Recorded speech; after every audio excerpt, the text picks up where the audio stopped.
Hello friends. Did you know that nearly 80% of those who watch my videos aren't subscribed? If you enjoy the content, I'd truly appreciate it if you hit that subscribe button. It helps a lot. Also, don't forget to leave a like and share your thoughts in the comments. Your interaction not only supports the channel's growth, but also helps these stories reach more people. Thank you all for being here. By the way, where are you watching from? Let me know in the comments.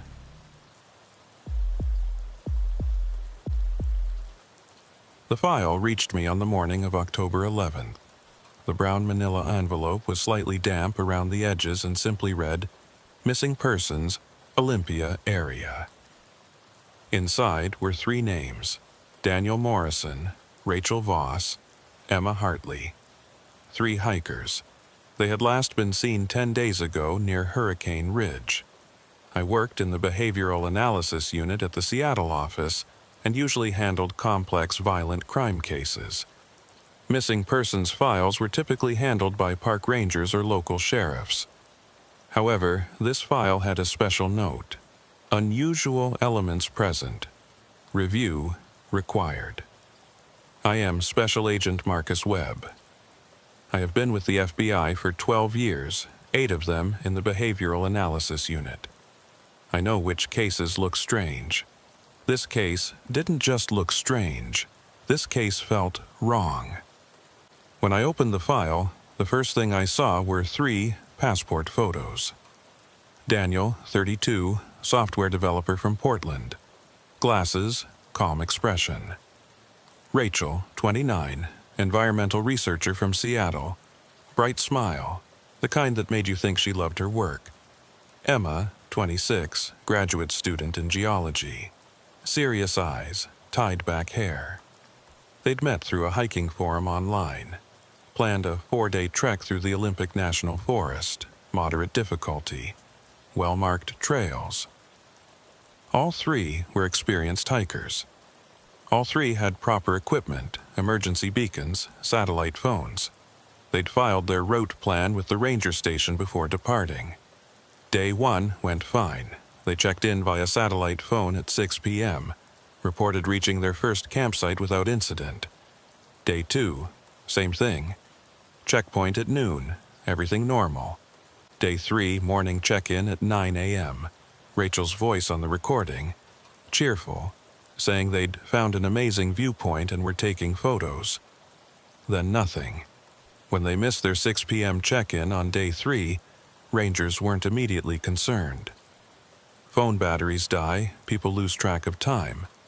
But when they missed the morning check-in on day 4 and the emergency beacon never activated, search and rescue mobilized. Rangers found their campsite on day 5.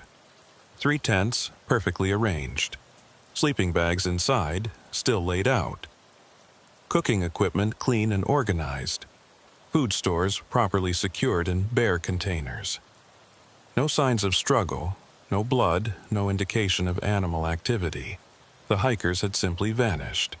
That's when things got unusual. All 3 had been wearing personal action cameras, the kind that record continuously and upload to cloud storage when they sync. Rangers recovered the cameras from the abandoned campsite. 2 were turned off. 1, Emma's camera, was still recording. The footage showed 4 hours of the interior of her tent. Nothing moved. No sound except wind against fabric. Just 4 hours of empty tent. Camera pointing at the entrance flap. Then, at the 3-hour 47-minute mark, a sound. A voice. Male, middle-aged. Clear and distinct despite no visible source. "They're waiting in the red trees." That was it. 1 sentence. Then silence for the remaining 13 minutes of footage. I played it back 5 times in my office. Same voice, same words, same clarity. No distortion, no background noise that would explain a radio transmission or distant hiker. The voice sounded like someone standing directly next to the camera, but Emma's tent had been empty. I checked the other cameras.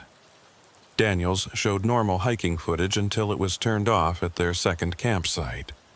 Rachel's showed similar content, shut off at the same time. Only Emma's kept recording, and only Emma's captured that voice. I pulled up the ranger reports. Sergeant Dawson had led the initial search. His notes were professional but included an odd detail. Thermal imaging sweep of search area revealed anomalous heat signature approximately 1.2 miles northeast of campsite. Signature appeared human-shaped but dissipated when approached. Secondary sweep found nothing. Heat signatures that disappear when you get close. Voices on cameras with no source. 3 experienced hikers vanishing without trace. I closed the file, picked up my phone, called my supervisor. "I'm taking the Olympia case," I said. "Thought you might," he replied. "Rangers requested our help. They don't like how this one feels. Neither do I." "When are you leaving?" "Tomorrow morning. I want to walk that trail myself, see the campsite, understand what they experienced." "Webb," my supervisor said, voice careful. "The anomalous elements in this case. You know those don't usually have rational explanations." "They always have explanations," I said. "We just don't always like them." I spent the rest of that day reviewing every document in the file. Weather reports showed clear conditions throughout the hikers' trek. No storms, no sudden temperature drops, nothing environmental that would explain their disappearance. Wildlife activity in the area was normal. No recent bear sightings, no cougar tracks, no reason to think predators were involved. The sat phone record showed their last transmission originated from the coordinates they'd provided. The emergency beacon had never been activated, which meant either they'd experienced something so sudden they couldn't trigger it, or they'd chosen not to trigger it. Neither option made sense. I pulled up maps of the search area. The Olympic National Forest covers nearly 1 million acres of wilderness. The section where the hikers vanished was remote, but not inaccessible. Rangers knew it well. Popular trails ran through it. People hiked there year-round without incident. Until now. At 6 p.m., I locked my office and drove home through Seattle traffic. Rain had started, typical October weather, turning the city gray and slick. I lived alone in a small apartment in Queen Anne, just me and case files and too much coffee. That night, I couldn't sleep. Kept thinking about that voice on the recording. They're waiting in the red trees. Not, "I'm waiting." Not, "Someone's waiting." They're waiting, plural, specific. And what were red trees? Olympic National Forest had evergreens, Douglas fir, western hemlock, Sitka spruce, none of them red, not naturally. At 2 a.m., I got up, made coffee, pulled up satellite imagery of the search area on my laptop. The forest canopy was dense, old growth, virtually impenetrable from above. But I zoomed in on the coordinates where the thermal anomaly had been detected, the place northeast of their campsite. The imagery showed normal forest. Green canopy, no clearings, no structures. Nothing unusual. I switched to historical imagery, checking previous years. Same view, same dense forest. I went back 5 years, 10 years, all identical. Then I tried filtering the image, adjusting color balance, looking for anything that might stand out. Most of the forest showed as expected, various shades of green and brown, but there was a section, small, maybe a quarter-mile across, where the color was slightly off. Not red exactly. More like the green had a reddish tint, subtle enough you'd never notice without specifically looking for it. And that section was centered exactly where the thermal anomaly had appeared. I sat back, stared at the screen. Red trees. My phone rang at 6 a.m. Sergeant Dawson from Olympic National Forest Ranger Station. "Agent Webb? Hope I didn't wake you." "I was up. What's wrong?" "Maybe nothing, maybe something. We had another hiker report something odd last night. Solo, backpacker, experienced guy, was camping about 3 miles from where your missing persons vanished. He called in on his sat phone around midnight, said he heard voices in the forest. Multiple voices, all saying the same thing over and over. My chest tightened. What were they saying? "They're waiting in the red trees," over and over for about 10 minutes. Then silence. He said the voices sounded like they were coming from everywhere and nowhere. Said it scared him enough that he packed up in the dark and hiked out. We picked him up at the trailhead this morning. Is he still there? Yeah, shaken up but coherent. Says he's hiked these woods for 20 years and never experienced anything like it. I'm leaving Seattle now. I'll be there in 3 hours. I threw clothes in a bag, grabbed my go pack with field equipment, and was on the road by 6:30. The drive west from Seattle to the Olympic Peninsula takes you through increasingly remote country. Suburbs give way to small towns, then to forest that seems to go on forever. I reached the ranger station at 9:45 a.m. Sergeant Dawson met me in the parking lot, a weathered man in his 50s with the kind of face that had spent decades in outdoor work. We shook hands. "The hiker's name is Tom Brennan," Dawson said. "He's pretty rattled. Been doing coffee and not much else since we brought him in. Can I talk to him? That's why I called you." Tom Brennan sat in a conference room nursing a paper cup, staring at nothing. He looked like he was in his 40s, fit, with the lean build of someone who spent serious time on trails. When I introduced myself, his eyes focused on me with an intensity that suggested he very much needed someone to believe what he was about to say. "Tell me what happened," I said, sitting across from him. He took a breath. "I set up camp around sunset, maybe 7 o'clock. Standard site, nothing unusual. Made dinner, hung my food, got in my tent around 9. I was reading, just relaxing when I heard it. The voices. Yeah, started faint, like wind through trees. But then I realized it wasn't wind, it was words, same words repeated. They're waiting in the red trees. Over and over, different voices, all saying the exact same thing with the exact same rhythm. How many voices? Hard to say, at least a dozen, maybe more. They overlapped, like a round, you know? One would start, then another would join in, then another. All saying the same thing. Could you tell where they were coming from?" He shook his head. "That's what was wrong about it. The sound came from everywhere, not from a direction, not from multiple directions. From everywhere simultaneously, like the forest itself was speaking. What did you do?" I stayed in my tent for about 5 minutes, trying to rationalize it. Radio interference, other hikers playing a prank, echoes from some weird acoustic effect. But it kept going. Same words, same pattern. So I unzipped my tent and looked outside. "What did you see?" "Nothing. Empty campsite, dark forest, normal night. But the voices were louder outside the tent, much louder. And they were coming from the northeast, I think. There was a quality to the sound in that direction, like it was pulling me." "Pulling you?" I know how that sounds. But yeah, it felt like the voices wanted me to follow them. Like they were calling specifically to me. And Agent Webb, I'm not a superstitious person. I'm a geology professor. I deal in rocks and evidence and things I can measure.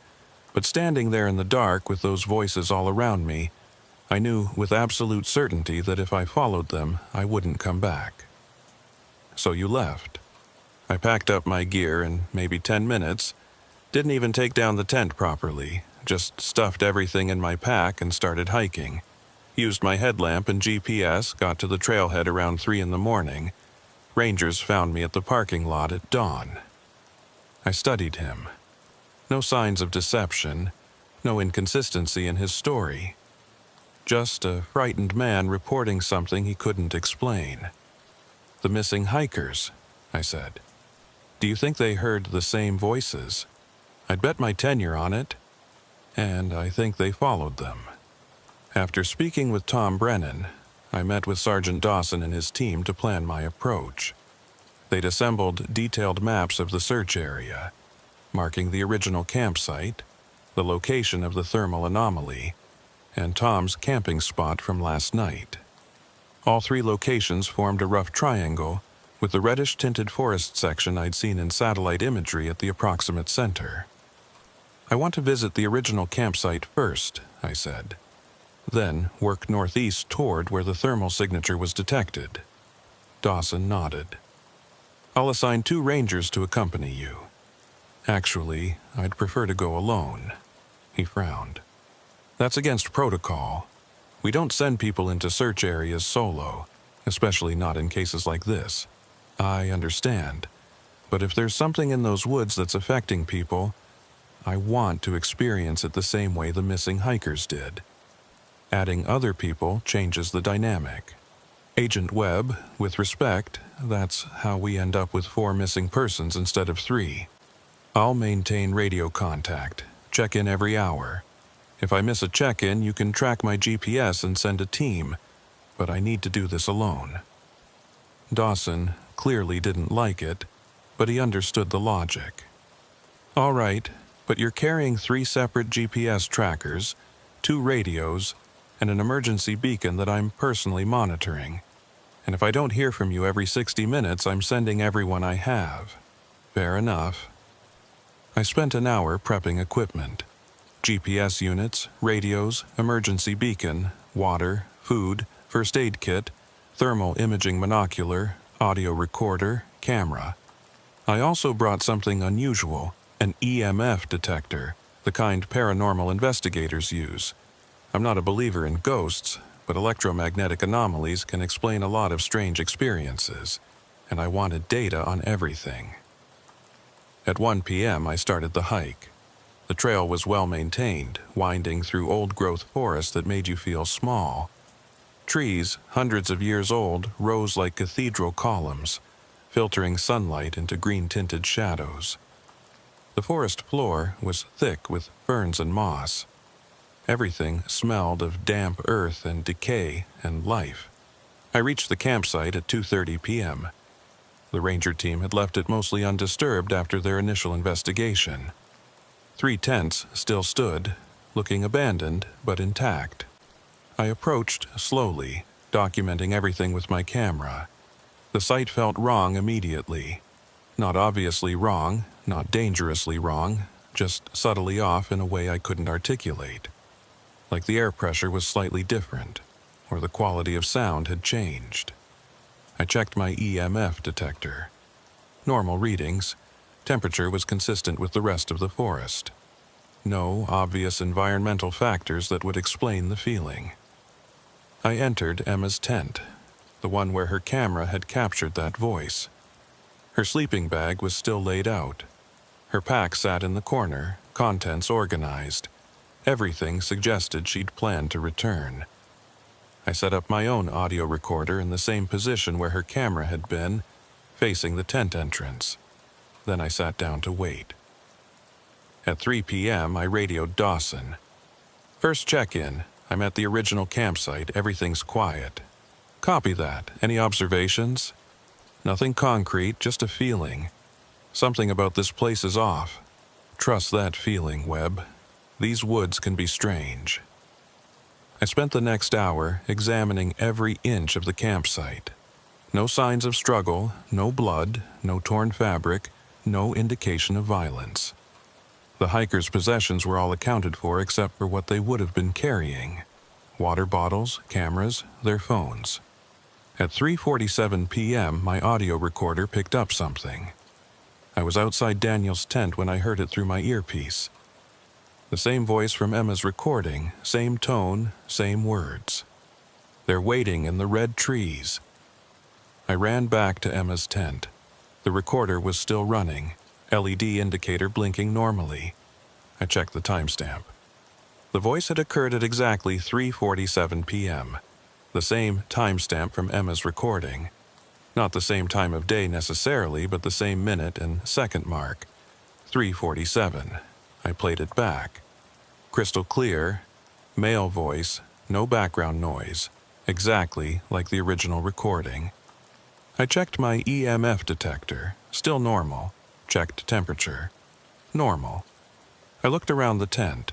Empty, except for me and the equipment. But someone had spoken. The recording proved it. I radioed Dawson. I just got the same voice Emma's camera captured. Exact same words, same timestamp, 3:47. Silence on the other end. Then, say again? The voice from Emma's recording just repeated on my audio recorder. Same phenomenon, same timing. Webb, are you okay? Any signs of disorientation? I'm fine, thinking clearly. The recording is clean. I'm sending you the file now. I transmitted the audio via satellite uplink. Waited while Dawson listened on his end. Jesus, he said quietly. That's identical. Which means whatever caused it isn't random. It's repeating on a pattern. Same time mark, possibly same daily time, same message. What are you thinking? I'm thinking I need to move northeast toward where you detected that thermal signature. If the voices are trying to direct people somewhere, that's probably where. Webb, maybe you should return to base, regroup, bring more equipment. Not yet. I'm following this while it's active. I packed my gear, marked the campsite location on my GPS, and started hiking northeast. The terrain got rougher immediately. No trails here, just virgin forest, dense underbrush, and deadfall that made progress slow. At 4:15 p.m., I radioed my second check-in. Moving northeast through rough terrain. Progress slow, but steady. Copy. We're tracking your GPS. You're heading toward the thermal anomaly zone. That's the plan. Be careful, Webb. That area feels wrong even on the map. I pushed through thick ferns, climbed over fallen logs, navigated around dense thickets. The forest seemed to resist my progress, not actively, but through sheer density. Every 50 feet required effort. At 4:47 p.m., my EMF detector spiked. The reading jumped from baseline to nearly redline in seconds. I stopped, checked the device. It was functioning normally, but detecting strong electromagnetic fluctuations coming from somewhere ahead. I pulled out my thermal monocular, scanned the area in front of me. At first, nothing unusual, just normal forest temperature patterns. Then I saw it. About 200 feet ahead, partially obscured by trees, was a heat signature. Human-shaped, standing motionless, facing in my direction. I lowered the monocular, looked with my naked eyes, nothing there. Raised the monocular again. The signature was still there, clearer now. Definitely human-shaped, but the temperature was wrong. Too uniform. No variation between core body and extremities, no hot spots that would indicate a living person. I started toward it slowly. The EMF readings increased with each step. At 100 feet, the signature was clearly visible in the thermal scope. At 50 feet, I could see details. Human height, human proportions, standing perfectly still. At 25 feet, I lowered the monocular and looked directly at where the signature should be. Empty forest. Nothing there. I raised the monocular. The signature was gone. I scanned left, right, behind me. No heat signatures except my own. Whatever I'd been approaching had vanished the moment I looked directly at it. I checked my GPS, marked the location. I was now in the exact center of the reddish-tinted area I'd seen in satellite imagery. The EMF detector was still showing elevated readings, fluctuating between high and extreme. Dawson, I've reached the thermal anomaly zone, I radioed. I'm detecting strong EMF fluctuations, and I just saw a heat signature that disappeared when I approached. Copy. Are you in any danger? I don't think so, but something's here. Something that doesn't want to be seen directly. Explain. The heat signature was visible through thermal imaging, but not to the naked eye. When I got close enough to see it directly, it vanished. It's like whatever's here exists in a wavelength we can detect, but not perceived normally. A static on the radio, then, "Webb, that doesn't make sense." "I know. I'm documenting everything, continuing northeast. Next check-in at 5:15. Copy." I pushed deeper into the anomaly zone. The forest here felt different, darker somehow, though the canopy density wasn't any greater. Quieter, though I couldn't identify what sounds were missing. Wrong. At 5:10 p.m., I found the first red tree. It stood alone in a small clearing, a Douglas fir maybe 80 feet tall. But the bark was wrong. Instead of the normal gray-brown, it had a deep reddish tint, like rust or dried blood. The color wasn't painted on or caused by disease. It seemed to come from within the wood itself, like the tree had absorbed something that changed its fundamental nature. I approached carefully, touched the bark. It felt normal, rough, dry, organic, but the color was unmistakable. Red. I looked around the clearing.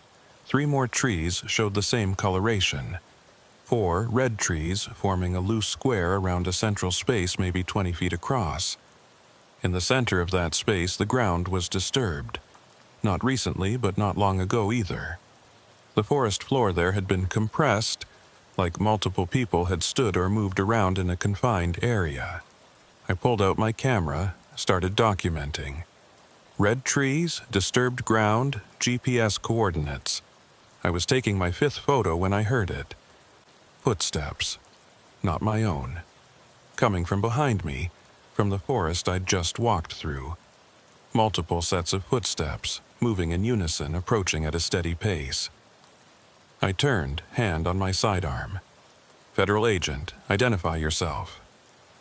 The footsteps continued. Closer now. Maybe 30 feet away. I could hear them clearly. 3 distinct sets, moving together through underbrush. But I couldn't see anyone. I pulled out my thermal monocular, scanned the direction of the sound. 3 heat signatures, human-shaped, walking toward me in a line. "Stop right there," I called out. "Show yourselves." The signatures kept coming, 20 feet now. I could hear branches breaking under their feet, ferns rustling as they pushed through. Still nothing visible to my naked eye. 10 feet. The footsteps were right in front of me. I was looking directly at where the thermal signatures showed 3 people standing, but all I saw was empty forest. Then one of them spoke. "They're waiting in the red trees." Rachel's voice. I recognized it from the sat phone recordings, but the tone was wrong. Flat, emotionless, like she was reading words without understanding them. "Rachel Voss," I said, "can you hear me?" "They're waiting in the red trees." Daniel's voice this time. Same flat delivery. "Daniel Morrison? Emma Hartley? If you can hear me, I'm FBI. I'm here to help you." "They're waiting in the red trees." Emma's voice. All 3 signatures stood motionless now, arranged in a line directly in front of me. Through the thermal scope I could see them clearly. Normal human body temperature, normal proportions, but invisible to normal sight. "Where are you?" I asked. "What happened to you?" "They're waiting in the red trees." All 3 voices together, perfectly synchronized. Then they turned and walked away, moving back into the forest. I followed, pushing through undergrowth, trying to keep the thermal signatures in view. They moved faster than seemed possible through such dense terrain, gliding between trees without hesitation. After 50 feet, they stopped. I stopped too, breathing hard from the effort of keeping up. Through the thermal monocular I could see them standing together, facing something I couldn't see. Their heat signatures flickered, became unstable. Then, one by one, they faded. Rachel first, her signature dimming like a light on a rheostat. Then Daniel, then Emma. Within 10 seconds, all 3 were gone. I lowered the monocular. The forest was silent. No footsteps, no voices, No indication anyone had been there. I checked my GPS. I'd moved approximately 50 yards northeast from the clearing with the red trees. I was now at the exact coordinates where the ranger's thermal sweep had detected the anomaly. My radio crackled. Dawson's voice tense. "Webb, you missed your check-in. Report status." I looked at my watch. 5:47 p.m. I'd lost 32 minutes. The last thing I remembered was checking the time at 5:10 when I found the red trees. But somehow half an hour had vanished. "I'm here," I said. "I'm okay. But I lost time." "Lost time? Explain." "I found the red trees, 4 of them in a clearing. I was documenting them when I heard footsteps. Then I saw thermal signatures, 3 of them. They spoke to me using the missing hikers' voices. I followed them and they just disappeared. When I checked my watch, 30 minutes had passed, but I only experienced maybe 5. Long silence, then, "Webb, I'm pulling you out. Return to the trailhead immediately." "Negative. I'm close to something here. I can feel it." "That's an order, Agent Webb. Whatever's in those woods, it's affecting your perception. You're experiencing time distortion and auditory hallucinations. Get out now before it gets worse." "Dawson, I'm thinking clearly. I'm documenting everything. The missing hikers are here somehow. I heard their voices. I saw their heat signatures." "You saw something that looked like heat signatures. Webb, please.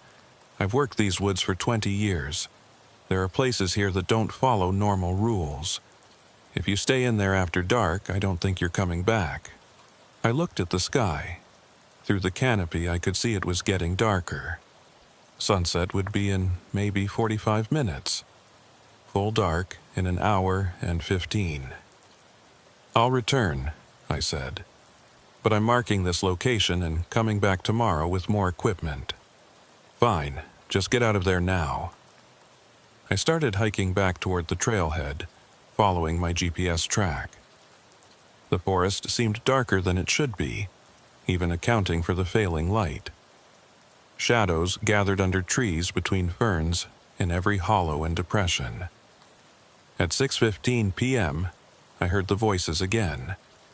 Behind me this time, from the direction I'd just come. Multiple voices, overlapping, all saying the same thing. "They're waiting in the red trees." I didn't turn around. I kept walking, picking up my pace. "They're waiting in the red trees." Closer now. The voices were following me. I started to run, crashing through underbrush, jumping over logs. My lungs burned. Branches whipped at my face. The GPS showed I was heading in the right direction toward the trail, toward safety. "They're waiting in the red trees." Right behind me. Close enough that I could feel breath on my neck, except when I glanced back with my thermal scope, there was nothing there. I ran harder. My rational mind knew I was experiencing some kind of psychological effect. Something about this location that caused auditory hallucinations. But my primal mind didn't care about rationality. My primal mind knew something was chasing me, and I needed to get away. I burst out onto the main trail at 6:34 p.m. The moment my feet hit the maintained path, the voices stopped. Sudden silence, absolute and total. I stood there gasping, hands on knees trying to catch my breath. Behind me, the forest looked normal. Dark, yes, but natural. No glowing eyes, no shapes and shadows, no indication of anything unusual. I radioed Dawson. "I'm back on the main trail, heading to the trailhead now." Thank God. We were about to send a team. "I'm fine. Shaken up, but fine." I hiked the remaining 3 miles in gathering darkness, using my headlamp to light the way. Reached the trailhead at 7:45 p.m. Dawson was waiting in the parking lot along with 2 other rangers. "You look like hell," he said. "I feel like hell, but I got data, a lot of data." We drove back to the ranger station. I spent 2 hours downloading recordings, organizing photos, writing preliminary notes.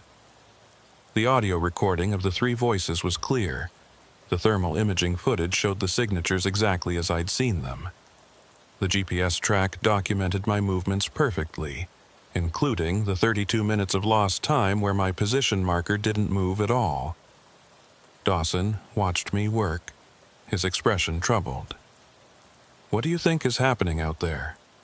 "I don't know. Something that affects human perception. Something that exists in wavelengths we can't normally see. Something that uses the voices of its victims to lure more people." "Its victims? You think there's an it involved?" "I think there's a phenomenon, whether natural or otherwise, that's trapping people. The missing hikers are still in those woods somehow. I heard them. They're trying to communicate, or whatever has them is using them to communicate. What's your next move?" "Tomorrow morning, I'm going back with specialized equipment. Full-spectrum cameras, military-grade thermal imaging, electromagnetic field mappers, everything. If there's something in those woods that exists outside normal perception, I'm going to document it." Dawson was quiet for a moment. "Agent Webb, I've seen a lot of strange things in these forests. Lights with no source, sounds that don't make sense, places where compasses spin and GPS goes haywire. Most rangers learn to avoid those places, mark them as hazards and move on. But you're talking about going deeper into one. I'm talking about finding 3 missing people. What if they don't want to be found? What if they're part of it now?" That thought had occurred to me. Then I need to know that too. I spent that night in a motel in Port Angeles, 20 minutes from the ranger station. Couldn't sleep. Every time I closed my eyes, I heard those voices. "They're waiting in the red trees." Over and over, perfectly synchronized, emotionless. At 3:47 a.m., my phone rang, unknown number. I answered. Static. Then, underneath it, voices. Rachel, Daniel, Emma, speaking in unison. "They're waiting in the red trees." "Who's waiting?" I asked. "What do you want?" "They're waiting in the red trees. Tell me where you are, I can help you." "They're waiting in the red trees." The call disconnected. I checked my phone log. The call had lasted 43 seconds. The number showed as unknown, untraceable. I got up, made coffee, tried to rationalize what was happening. Phone call could have been a prank.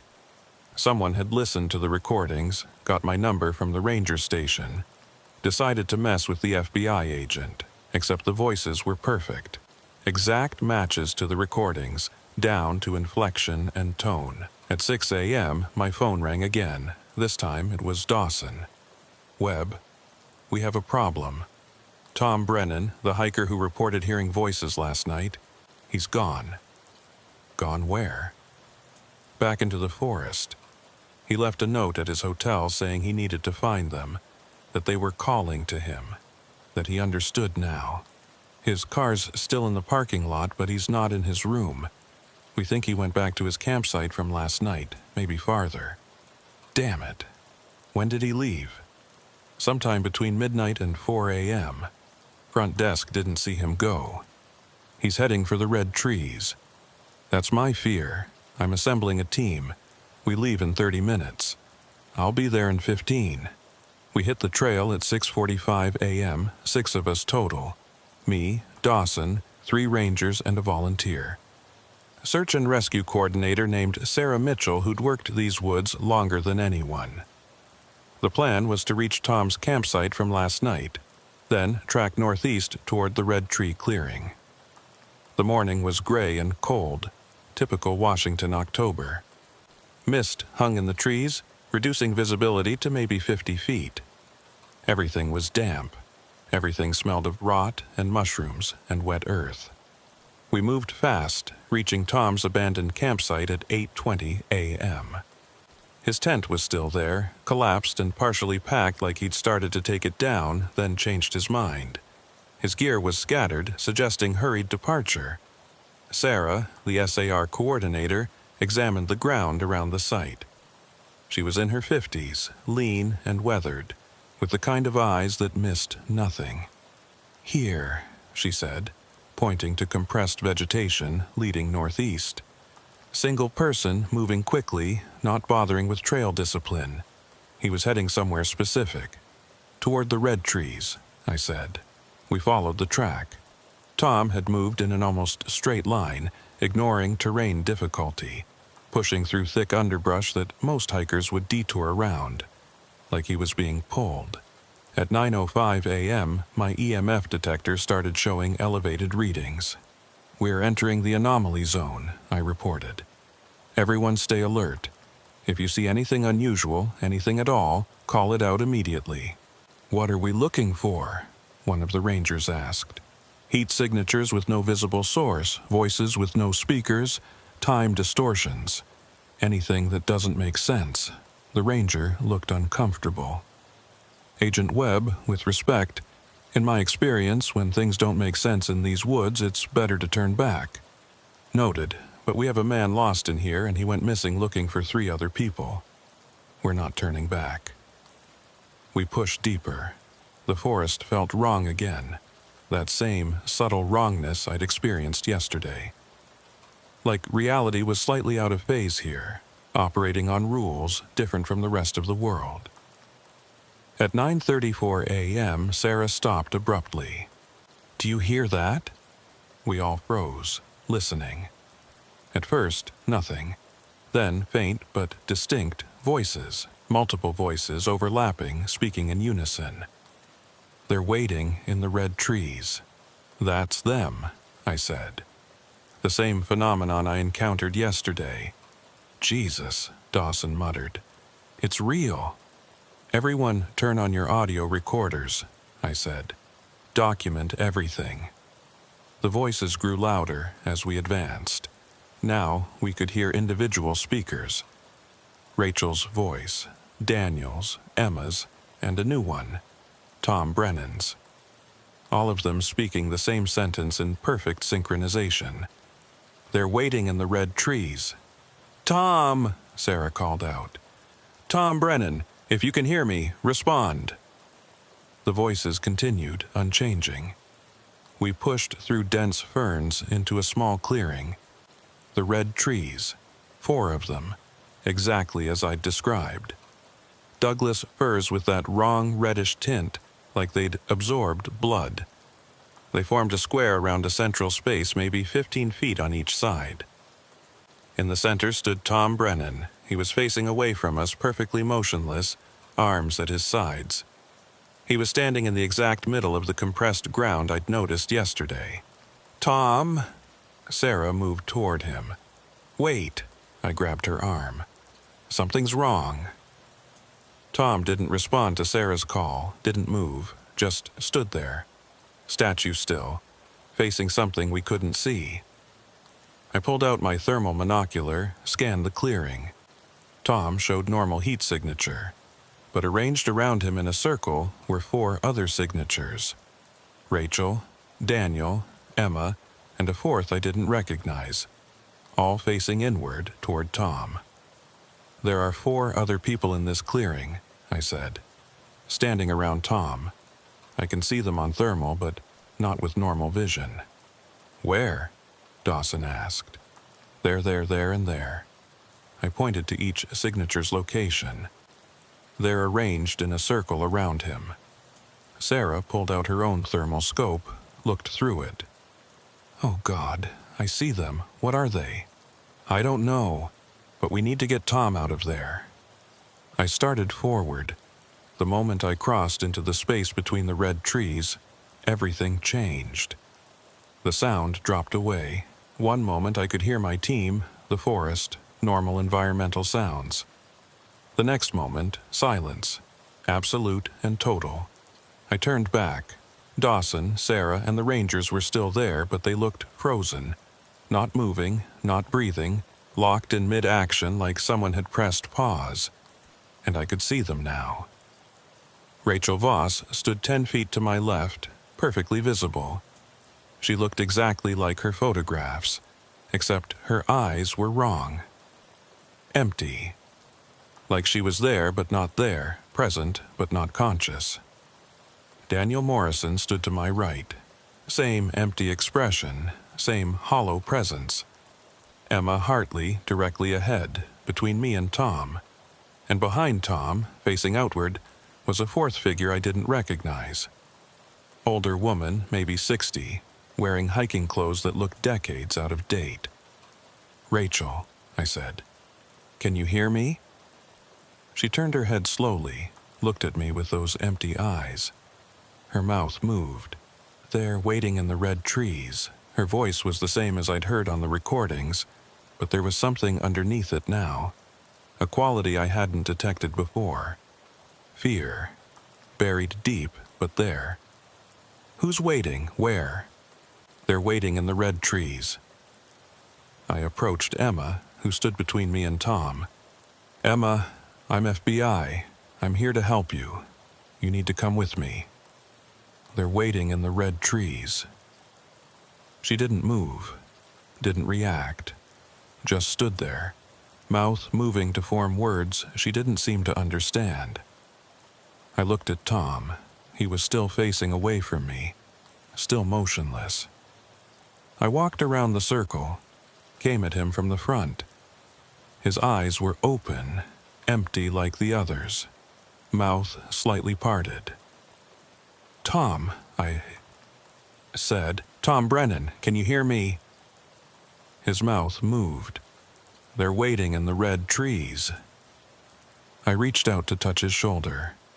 My hand passed through him, not through his body, not like he was intangible, through the space where his body appeared to be. My hand encountered no resistance, no solid matter, nothing. Tom Brennan was visible but not physically present. I pulled back, looked at my team frozen outside the red tree boundary, looked at the four figures arranged around Tom, looked at Tom himself, standing in the center like an offering. This was a trap, an incredibly sophisticated trap that used missing persons as bait to lure more people, then captured them and added them to the display, which lured more people in an endless cycle. But what was doing the trapping? I pulled out my thermal monocular, looked around the clearing. There, high in the canopy of the trees, barely visible even with thermal imaging, was another signature.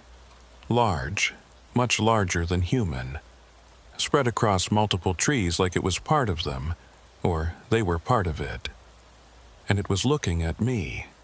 I felt it. The weight of its attention, whatever it was. Not malicious, exactly. More like curious. Studying me the way a biologist might study an insect. I raised my camera, took a photo. The shutter clicked, impossibly loud in the silence. The signature moved. Not quickly, but deliberately, flowing from tree to tree like liquid, maintaining its connection to all four red trees while shifting position to get a better view of me. I took another photo, another, documenting this thing that shouldn't exist, this intelligence that had learned to trap humans using their own voices and curiosity against them. My radio crackled. Dawson's voice, distorted and slow, like a record played at wrong speed. "Webb, what's happening?" I tried to respond, but my voice wouldn't work. The air had become thick, resistant, like trying to speak underwater. The signature in the trees moved again, closer now. I could see it more clearly through the thermal scope. Not solid, not really. More like heat and electromagnetic energy organized into a pattern that approximated living form. It had been here a long time. The red trees were its roots, or its fingers or its anchors into physical reality. The missing persons were its... what? Food. Prisoners. Collectors. I looked at Rachel, Daniel, Emma, Tom, and the unknown older woman. 5 people standing in a circle, speaking words that meant nothing, trapped in a space where time didn't flow normally. Were they suffering, aware, or had whatever consciousness they possessed been subsumed into the larger intelligence in the trees? I needed to leave, get back across the boundary, return to normal space where my team waited. Bring specialized equipment, experts, people who understood things I didn't. But as I turned toward the edge of the clearing, the 4 captured hikers moved. In perfect synchronization, they took a step inward, toward Tom, toward the center. Tom began to sink, not falling, sinking, into ground that had become soft, liquid. He went down slowly, inch by inch, that empty expression never changing. "No," I tried to say, but the word came out as barely a whisper. Rachel took another step inward. So did Daniel, Emma, and the older woman. The circle was tightening. Tom was waist-deep now, still sinking, still staring ahead with those hollow eyes. I ran toward him, trying to grab his arm, pull him up. My hands passed through him. He was visible, but not physically present in any way I could affect. The 4 surrounding hikers took another step. They were maybe 6 feet from Tom now, close enough that I could see the fine details of their faces. Rachel had dirt under her fingernails. Daniel's glasses were slightly crooked. Emma had a small scar on her left cheek. They looked real. They looked present. But they were as intangible as Tom. Ghosts or echoes or something I didn't have words for. Tom's head went under. The ground swallowed him smoothly, like water accepting a stone. The disturbed earth settled immediately, leaving no trace he'd been there. The 4 hikers stopped moving, turned outward again, facing the forest beyond the red trees. Resumed their motionless vigil, and in the canopy above, the thermal signature pulsed once, bright and intense like satisfaction. I ran, crashed back across the boundary between red trees back into normal space where sound existed and time flowed correctly. My team unfroze, lurched back into motion. "Webb!" Dawson grabbed my arm. "You were in there for 3 minutes, just standing still. We couldn't reach you. What happened?" "Tom's gone," I gasped. "He's gone. It took him." "What took him?" "I don't know. Something in the trees, something big. I got it on thermal imaging." I pulled up the photos on my camera. The first few showed the clearing normally, no anomalies. Then the image where I'd captured the signature in the canopy. Except it wasn't there. The photo showed normal trees, normal branches, nothing unusual. The massive thermal signature I'd seen and photographed had left no trace on the image. "There was something there," I said. "I saw it, large thermal presence spread across multiple trees." Sarah was scanning the clearing with her own thermal scope. "I'm not seeing anything unusual. Normal temperature patterns for forest canopy." "It was there. It moved when I photographed it. It was watching me." Dawson and the Rangers exchanged looks. I knew what they were thinking. The FBI agent had experienced psychological break.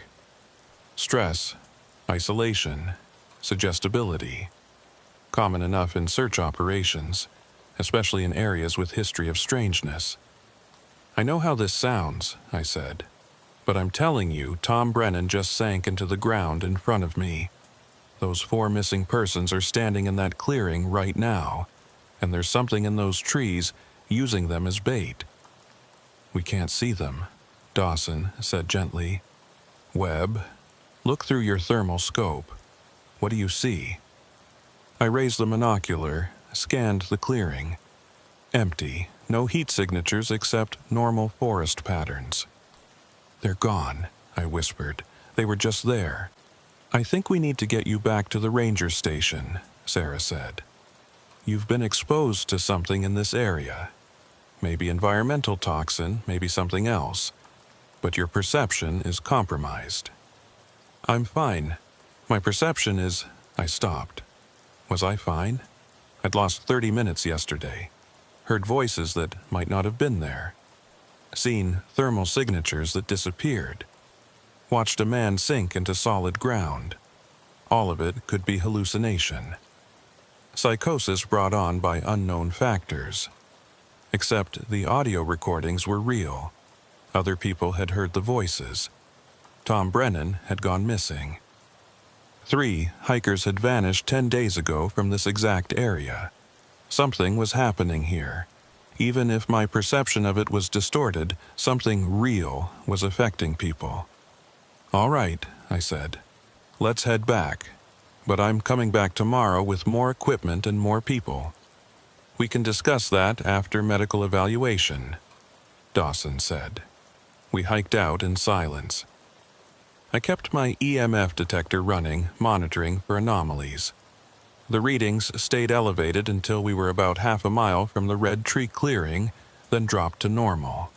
Whatever the phenomenon was, it had a boundary, a range beyond which it couldn't or didn't operate. We reached the trailhead at 11:45 a.m. I'd been in the forest less than 5 hours, but felt like I'd been gone for days. Dawson drove me back to the ranger station. "I'm recommending you take 24 hours off, get checked by a doctor, rest, then we can talk about next steps." "I don't need 24 hours. I need to understand what's in those woods. Webb, 4 people have vanished in that area in 10 days. All of them experienced the same auditory phenomena you did. All of them went deeper into the woods instead of leaving. Whatever's there, it has a specific effect on human psychology. You're not immune to it." He was right. I knew he was right. But accepting that meant accepting I couldn't trust my own perceptions, and that was a dangerous place for an investigator to be. I spent the afternoon at the ranger station reviewing footage and recordings. The thermal images I'd captured showed brief flickers of anomalous signatures, but nothing clear or sustained.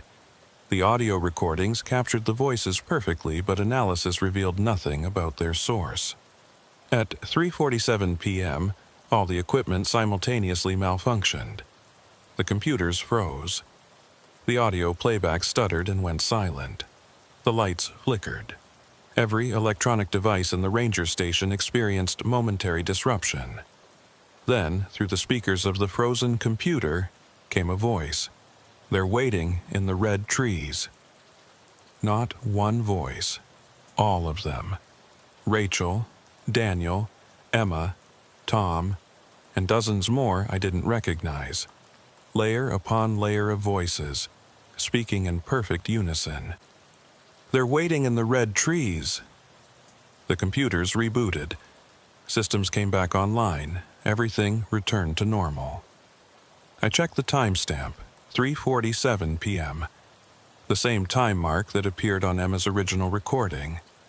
The same time mark when I'd first heard the voice at the campsite. 3 separate incidents, different days, exact same time. Not the same time of day necessarily. 3:47 p.m. Yesterday had been 3:47 p.m., but at the campsite, the recording timestamp was 3:47, meaning 3 hours and 47 minutes into the recording, not the actual time of day. And the phone call last night from the unknown number had lasted 43 seconds. Not quite the same, but close enough to the pattern. 3:47, 43. There was a numerical pattern here. Time-based, maybe. Or representing something else. I pulled up all the data, organized by timestamp. Every anomalous event had occurred at a time mark containing 3, 4, and 7 in sequence or close to it. What did those numbers mean? I spent 2 hours researching. Geographic coordinates. No match. Frequency? Possible, but speculative. Historical significance? Nothing obvious. Then I thought about the number differently. Not as separate digits, but as a whole. 3:47. I pulled up a map of the area, measured distances. The red tree clearing was 3.47 miles from the ranger station. Exactly 3.47 miles. and the original campsite where the hikers vanished was 3.47 miles from their planned endpoint on the trail. Every significant location in this case was separated by 3.47 miles, or occurring at timestamp 347, or involving 43-second durations. The phenomenon wasn't random. It operated on a specific mathematical pattern, using distance and time as variables. But why? What purpose did the pattern serve? At 6:30 p.m., Dawson found me still at the computer, surrounded by notes and calculations. "You're supposed to be resting," he said. "I found something, a pattern. Everything in this case relates to the number 347. Distances, times, durations. It's all connected." He looked at my notes. "What does it mean?" "I don't know yet, but it's not random. Whatever's in those woods is intelligent and it's operating according to specific rules. If we can understand the rules, maybe we can predict its behavior. Maybe we can stop it from taking more people. Or maybe you're seeing patterns that aren't there because your brain is trying to make sense of something senseless. Maybe, but I don't think so." My phone buzzed. Text message from unknown number. 3.47 miles northeast, 3:47 a.m. They're waiting. I showed Dawson. "I'm going back." "Absolutely not. Webb, that's clearly bait. Whatever's out there, it's trying to lure you back." "I know, but it's also giving me information. 3:47 miles northeast from here. That's a specific location. And 3:47 a.m., that's a specific time. If I go to that exact spot at that exact time, maybe I'll finally see what this is. And maybe you'll vanish like the others. Maybe, but 4 people are already gone. If I can prevent more disappearances by understanding this thing, it's worth the risk." Dawson was quiet for a long moment. "If you're going back, you're not going alone. And we're bringing everything. Full tactical team, communication equipment, the works. No, whatever this is, it responds to individuals. Bringing a team will change the dynamic. Then I'm going with you. Just the 2 of us, non-negotiable."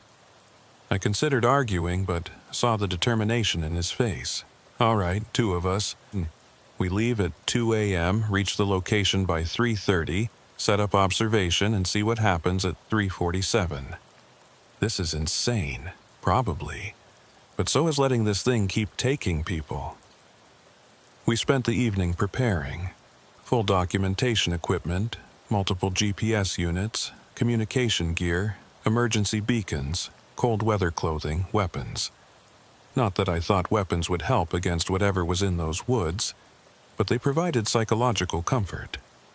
At 1:45 a.m., we loaded Dawson's Ranger vehicle and drove to the trailhead. The forest at night was a different creature entirely. Darkness so complete, our headlamps seemed to create light rather than reveal it. Sounds carried strangely, echoing off trees and rock, making distance impossible to judge. We hiked northeast, following GPS coordinates. 3:47 miles from the ranger station. The terrain was rough, no trails, forcing us to navigate by instruments alone. At 3:28 a.m., we reached the coordinates.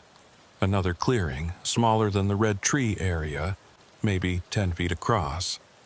And in the center, barely visible in our lamplight, was a circle of stones, not natural. Someone or something had arranged them deliberately.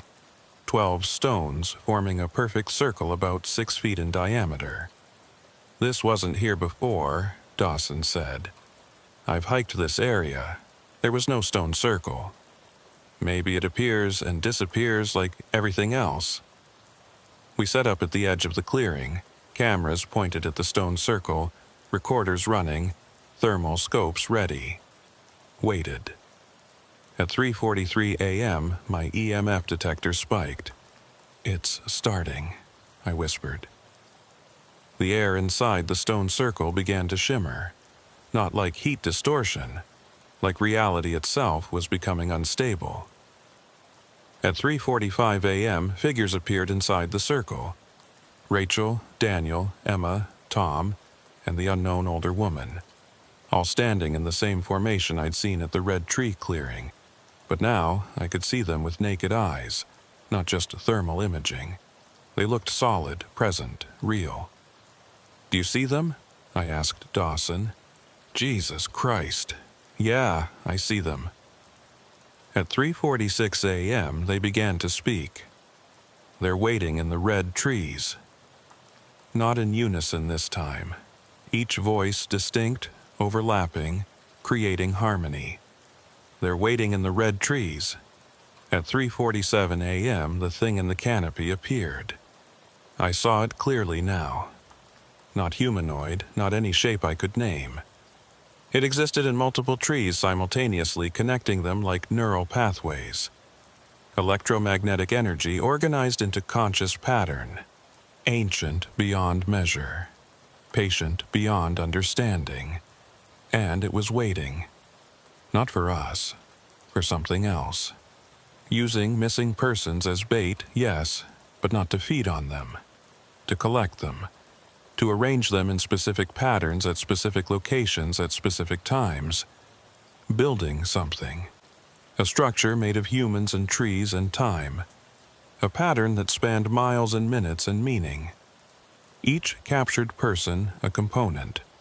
Each red tree a node, each stone circle a vertex. "It's making a map," I said, "or a circuit, or a..." At 3:48 a.m., everything stopped. The figures vanished. The shimmer ended. The thing in the trees withdrew. The clearing was empty again, just stones and dirt and normal forest. Dawson and I stood in silence for a full minute. "What did we just see?" he finally asked. "The truth," I said.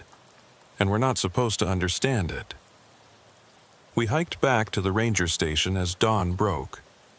Neither of us spoke much. What was there to say? At 7:30 a.m., sitting in Dawson's office with coffee that had gone cold, I started writing my report. Knew it would be dismissed, knew I'd sound insane, wrote it anyway. 4 missing persons, 1 additional missing person, multiple anomalous phenomena. Pattern recognition suggests intelligent design. Recommend area closure and ongoing monitoring. Recommend no additional personnel enter the affected zone. I filed the report at 10 a.m. and requested reassignment. Couldn't keep working this case. Not because I was scared. Because I understood now.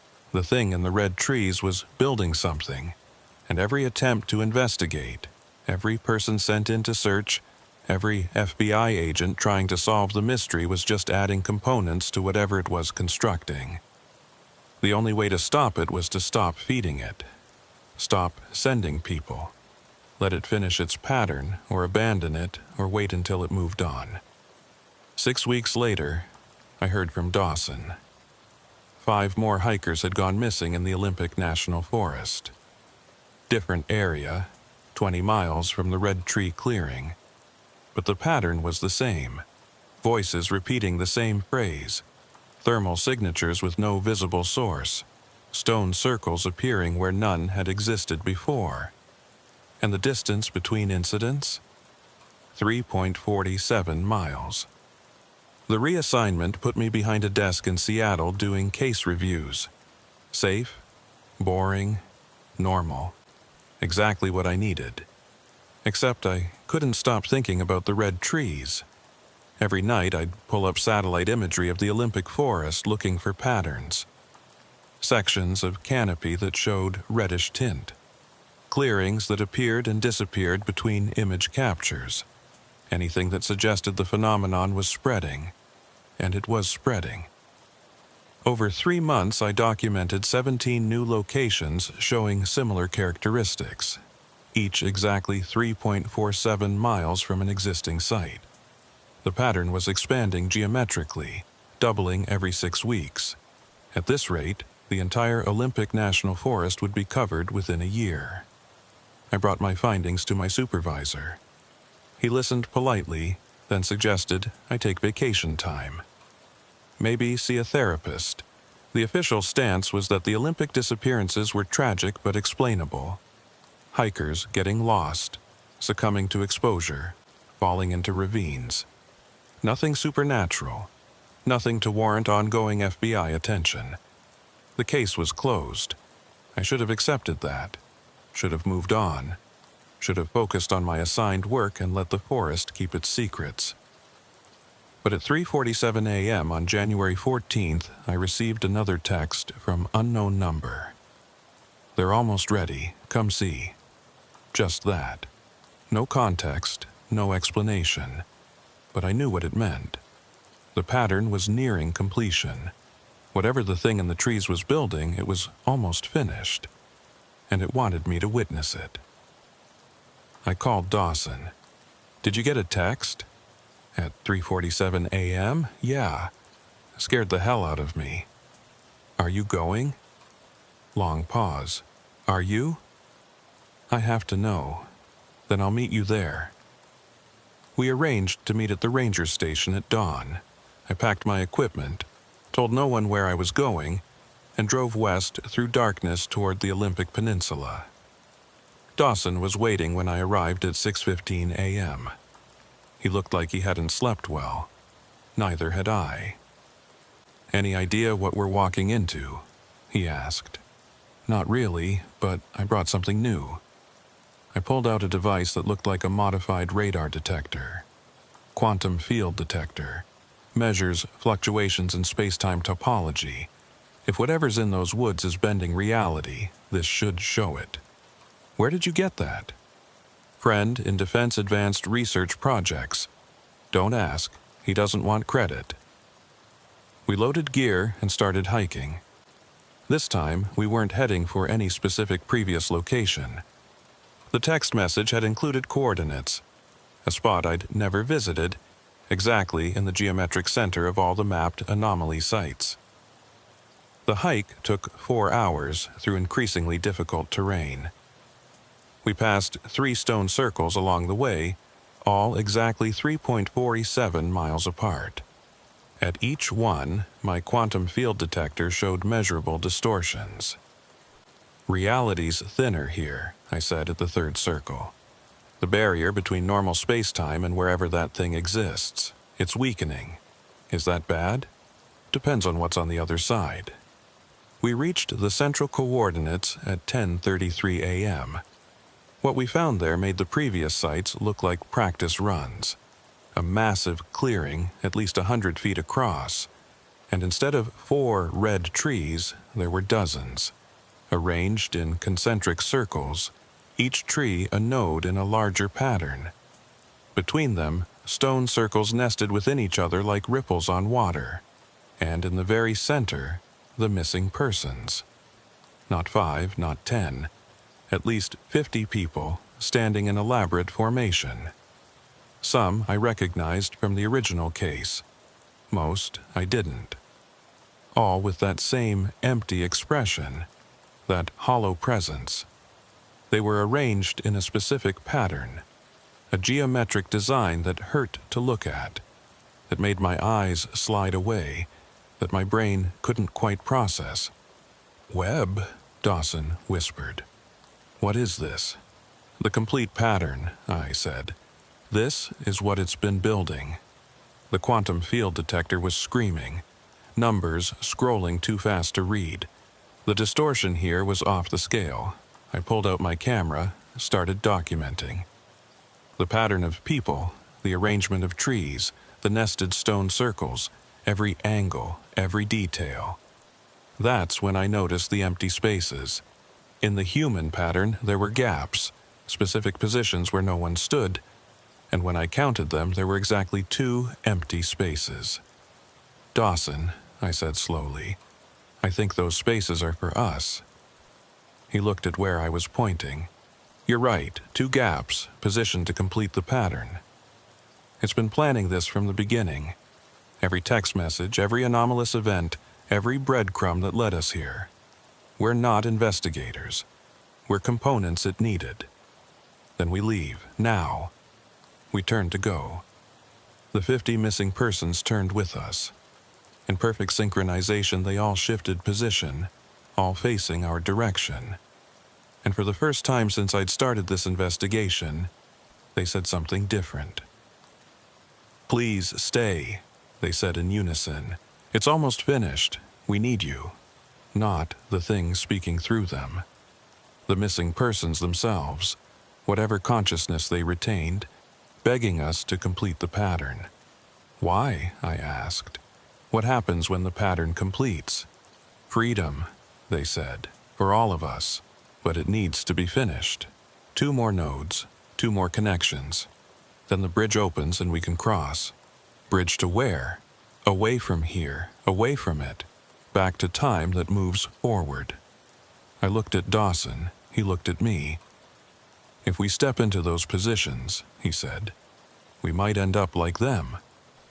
"If we don't," I said, "they stay trapped forever, and the pattern stays incomplete, which means it'll keep building, keep expanding, keep taking people until it finds 2 more who fit."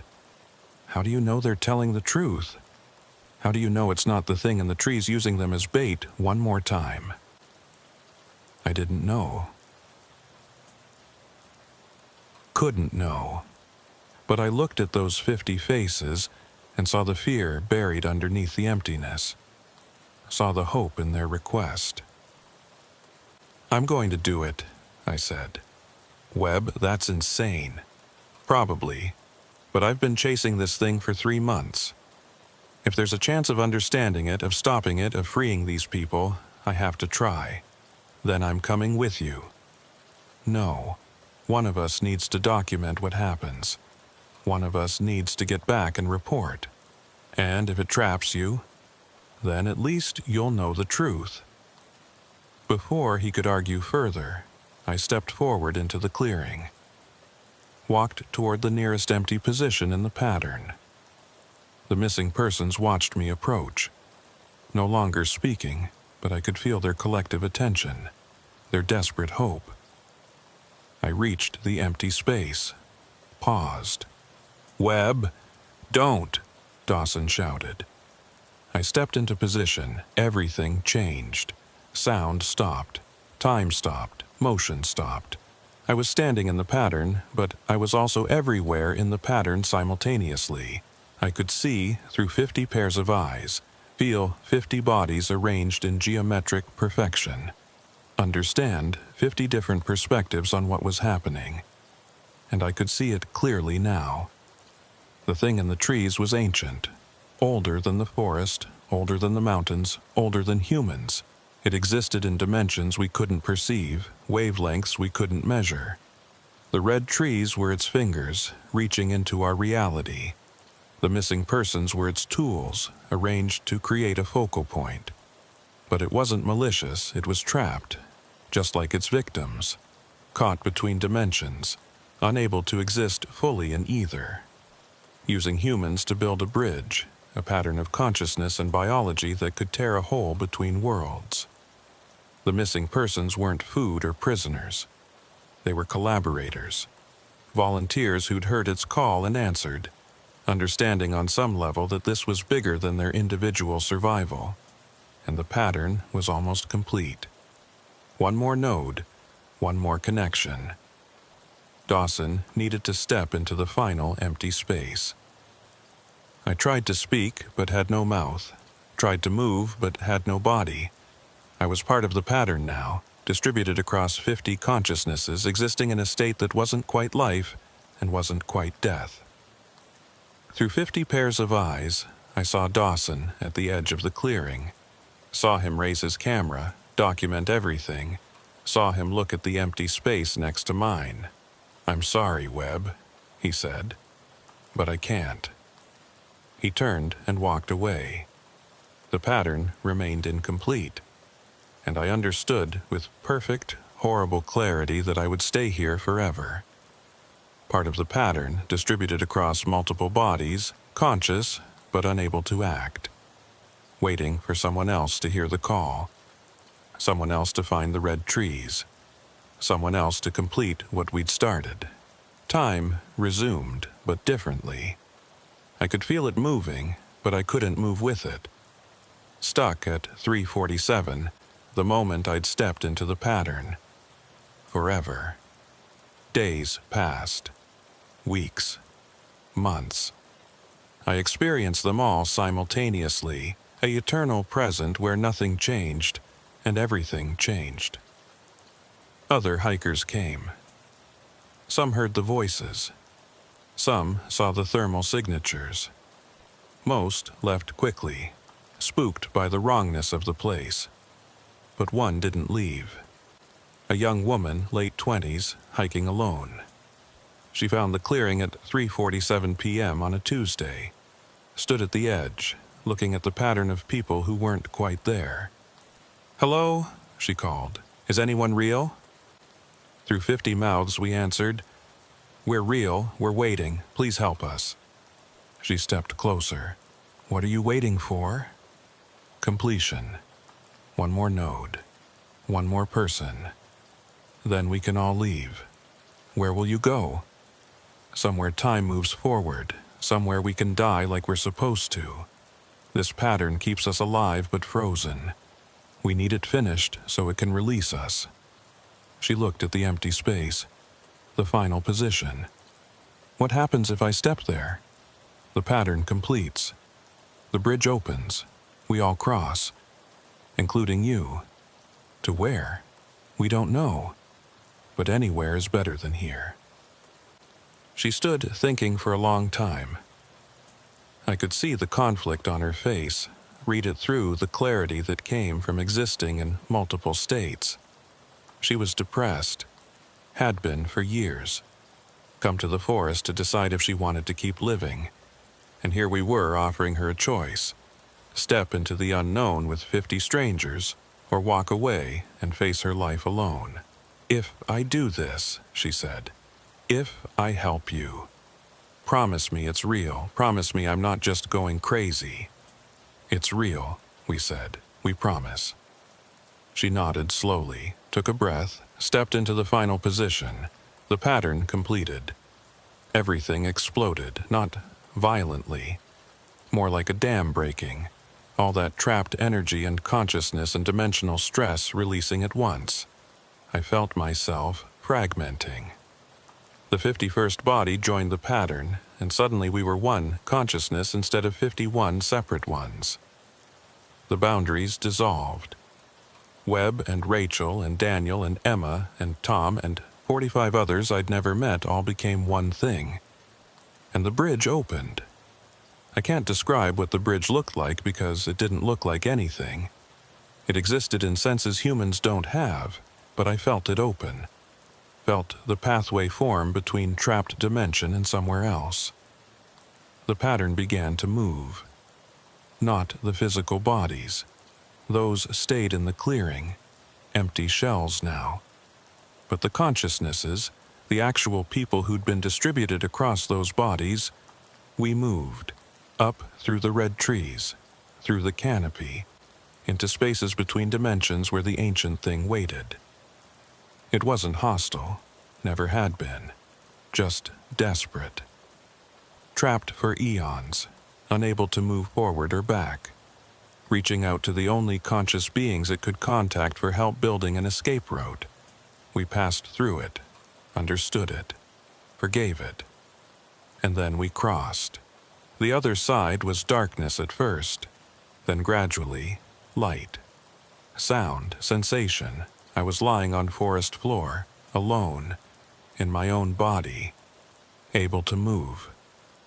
I sat up, looked around. The clearing was empty. No pattern of people, no red trees, just normal forest, gray and damp and ordinary. My watch showed 3:48 p.m. 1 minute had passed.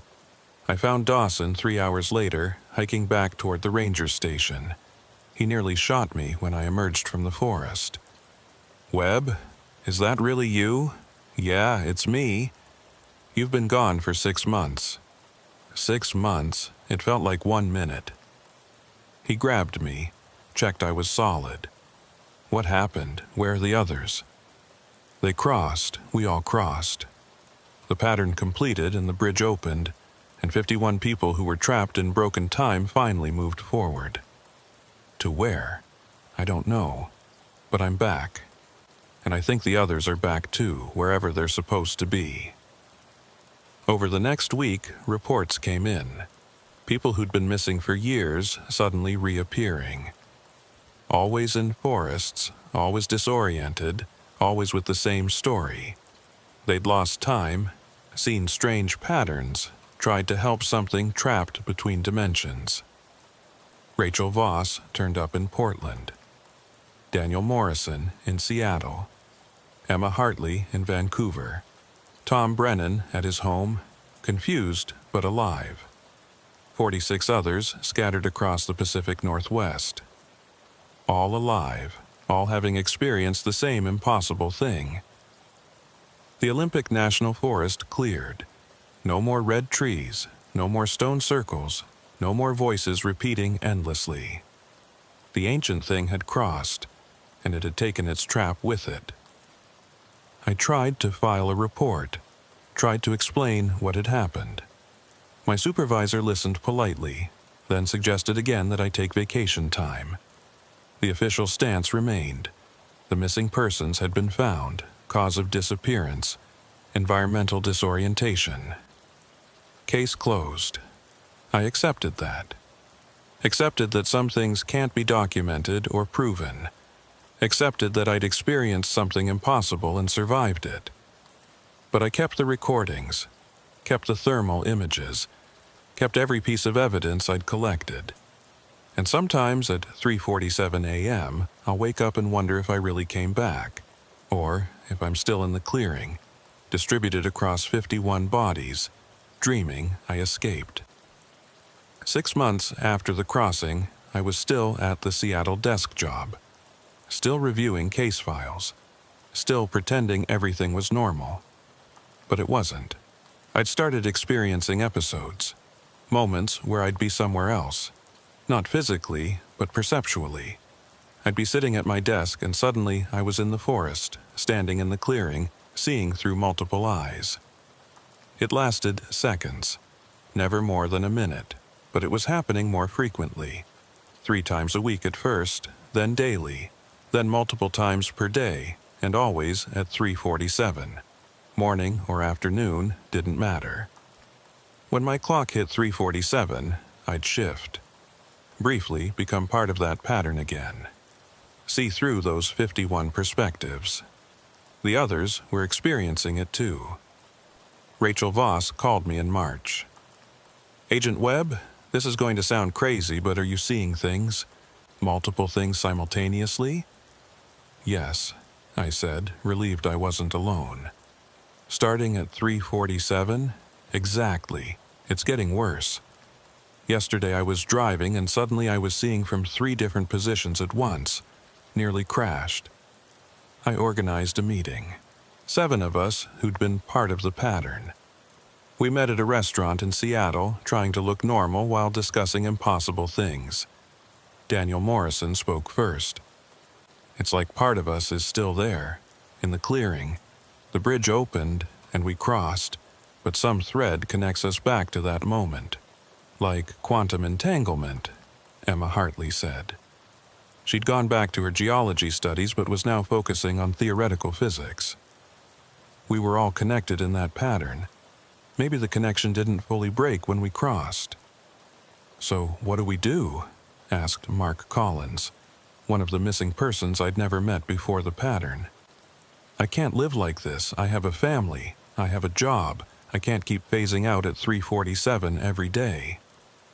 "Maybe we need to go back," I said. Everyone looked at me.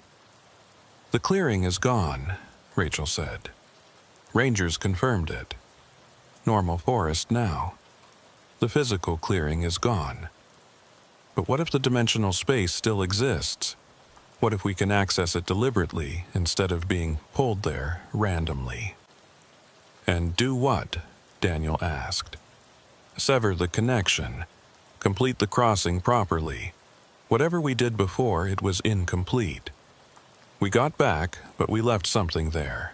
Or it left something in us."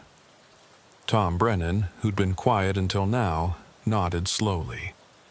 I've felt it too, like there's an anchor in my chest, pulling me back. Getting heavier every day. If we don't cut it, I think eventually it'll pull us back permanently. We agreed to return to the forest. All of us. Find the coordinates where the clearing had been. See if we could access the dimensional space deliberately. 2 weeks later, 11 of us gathered at the Olympic Ranger Station. Not all 51. Some couldn't come. Some refused. Some had disappeared again, pulled back into whatever space we'd briefly escaped. Dawson met us there. He'd been monitoring the area since I'd returned. Reported no anomalies, no red trees, no disappearances.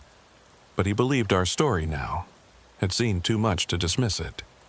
If you're going back in, he said, I'm coming with you. You don't have to. Yeah, I do. I walked away last time. Left you trapped. Not making that mistake again. We started hiking at dawn. 11 former pattern participants and 1 ranger who'd witnessed the impossible. The forest felt different now. Lighter, somehow. Like pressure had been released. No EMF anomalies. No thermal signatures. Just normal Pacific Northwest wilderness. We reached the coordinates at 11:30 a.m. The clearing was gone, replaced by thick undergrowth. But when I checked my quantum field detector, it showed residual distortion. Faint, barely measurable. But there. Something's still here, I said. The physical manifestation is gone, but the dimensional weak point remains. So how do we access it? Rachel asked. At 3:47, I said. That's when the connection is strongest. If we're all here at 3:47, maybe we can cross back deliberately. We set up camp. Waited. The day passed slowly. People tried to rest, but nervous energy kept everyone moving. We all felt it. The pull toward 3:47. The weight of connection. At 3:40 p.m., we gathered in a circle where the clearing had been. Held hands, like some New Age ritual. Felt ridiculous, but also right. At 3:45 p.m., the episode started. But stronger this time. All of us seeing through multiple perspectives simultaneously. The forest overlaid with memories of the pattern. At 3:46 p.m., the space began to shimmer, not visibly, in some other sense. The quantum detector was screaming.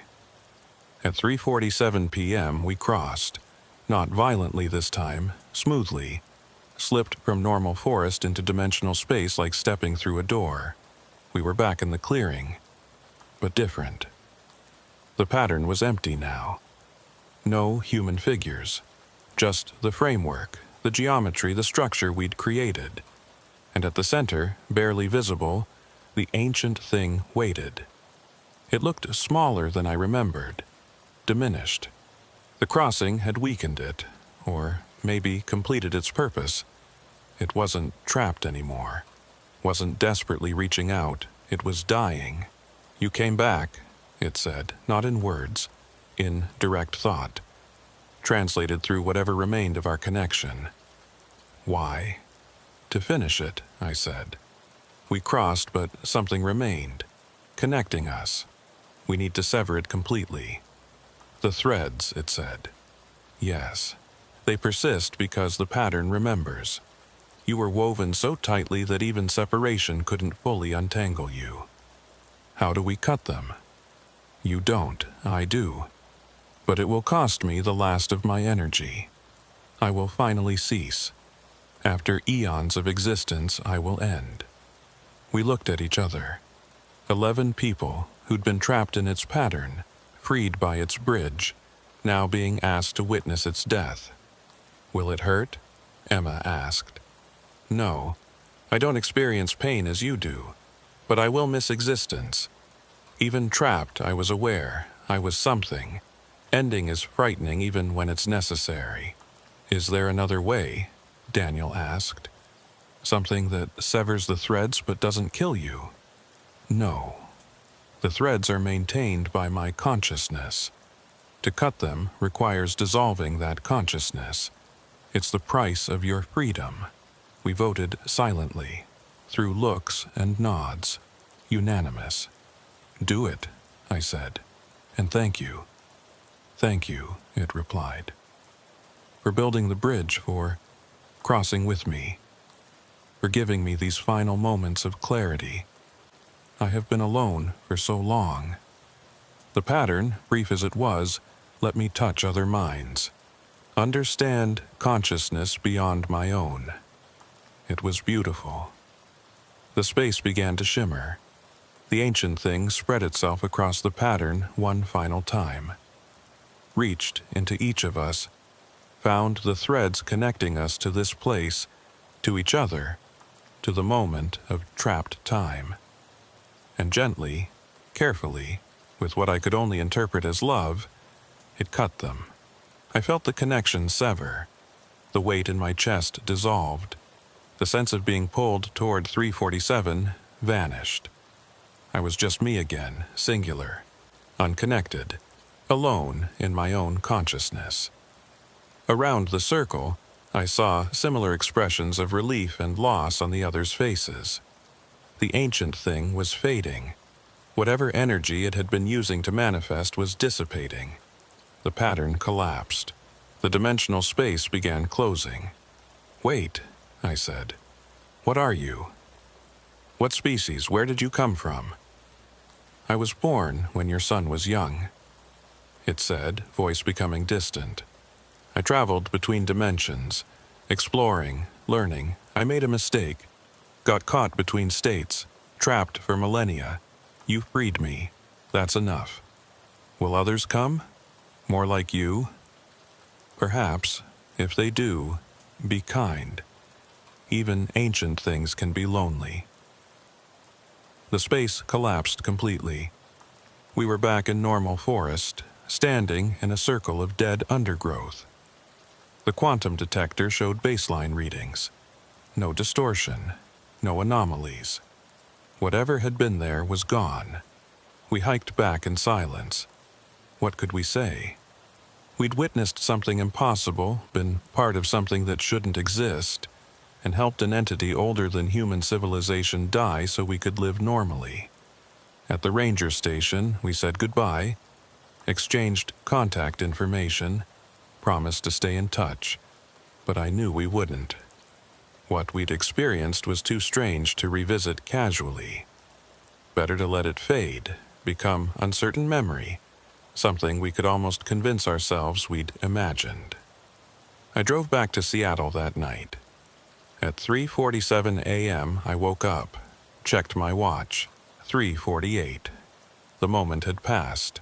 No episode, no connection. Just normal sleep interrupted by old habits. I got up, made coffee, sat at my window watching the city wake up. The case file on my laptop stared at me. Thousands of pages of documentation. Evidence. Analysis. Everything I'd learned. I could file it officially, try to make people believe, try to convince the Bureau that something impossible had happened in the Olympic National Forest. But what would that accomplish? The phenomenon was over. The ancient thing was dead. The missing persons were returned. No ongoing threat, no actionable intelligence, just an impossible story that would make me look crazy. I selected all the files, hovered over the delete button. Couldn't do it. This happened. 51 people experienced it. An entity older than mountains died to free us. That mattered, even if no one believed it, even if it never went in an official file. So I created a private backup, encrypted it, stored it where only I could access it. Evidence of the impossible. Proof that the world is stranger than we admit. Insurance that if something similar ever happened again, someone would have context. Then I closed the laptop and went to work. Life returned to normal. Case reviews, coffee, paperwork. the comfortable routine of a desk job. But I started noticing things, reports of anomalies in other forests, different patterns, different phenomena but similar underlying structure. As if the ancient thing hadn't been unique, as if there were others, still trapped, still trying to build bridges. I didn't investigate. Wasn't my job anymore. I'd done my part, let someone else chase the impossible. But I kept the records, marked the locations, watched the patterns grow. 1 year after the crossing, I received an email. No sender name, subject line, "Thank you." The message was simple. The pattern worked. 51 threads crossed. One consciousness freed, but other patterns exist. Other consciousnesses wait. If you choose to help again, 47347 destination 120 and 3479 Degino W. They're waiting in the red trees. I looked up the coordinates. Washington. Different forest. Several hundred miles from Olympic. Wilderness area, rarely traveled. And in recent satellite imagery, barely visible. Sections of canopy with reddish tint.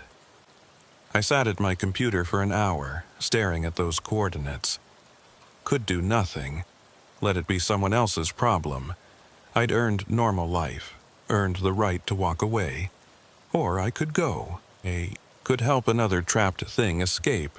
Could free more people who would inevitably be caught in its pattern. At 3:47 p.m., I made my decision. I called Dawson. "I got an email," I said. "New coordinates, red trees. It's happening again." Long pause. "When do we leave?" "Tomorrow morning, just us this time. Everyone else has earned their freedom, but I need to see. Need to know if we actually solved anything or just postponed it. I'll meet you at the usual place." That night, I packed my equipment. GPS, thermal scope, EMF detector, quantum field detector, audio recorder, camera. Everything I'd learned from the first investigation. And something new. A notebook, empty pages, ready to document whatever I found. Because maybe that's my purpose now. Not to solve these cases, not to arrest anyone or close files, but to witness, to document, to remember that the world is stranger than we pretend, to be the person who looks at impossible things and says, "Yes, this happened, I saw it, and here's proof. I slept restlessly, woke at 3:47 a.m. to darkness and silence. No episodes, no connections, just me and my choice. At dawn, I drove toward new coordinates, toward red trees, toward missing persons I hadn't met yet, toward an ancient thing that needed help I was probably too human to provide. But I'd try. Because someone has to witness the impossible. Someone has to remember that we're not alone in the universe. And someone has to help the ancient things that get trapped between worlds, even when helping them means stepping into patterns we don't understand, trusting consciousnesses we can't prove exist, and accepting that freedom sometimes costs more than we want to pay. The road stretched ahead, mountains rising in early light, forests thick with secrets, and somewhere in those woods, red trees waiting. They're always waiting, and I'm always coming, because that's what I do now. I find the red trees. I document the patterns. I help the ancient things cross, and I hope with each crossing that it's the last one. But I know it won't be. The universe is old and vast and full of things that get lost. Someone has to help them find their way home, even if home is dying, even if crossing means ending, even if the pattern never fully releases those who build it. The quantum detector sat on the passenger seat, already showing readings. 3:47 miles to the coordinates. Of course. I smiled despite myself. The pattern persists, and I'll keep following it until I become part of it permanently, or until there are no more red trees, whichever comes first.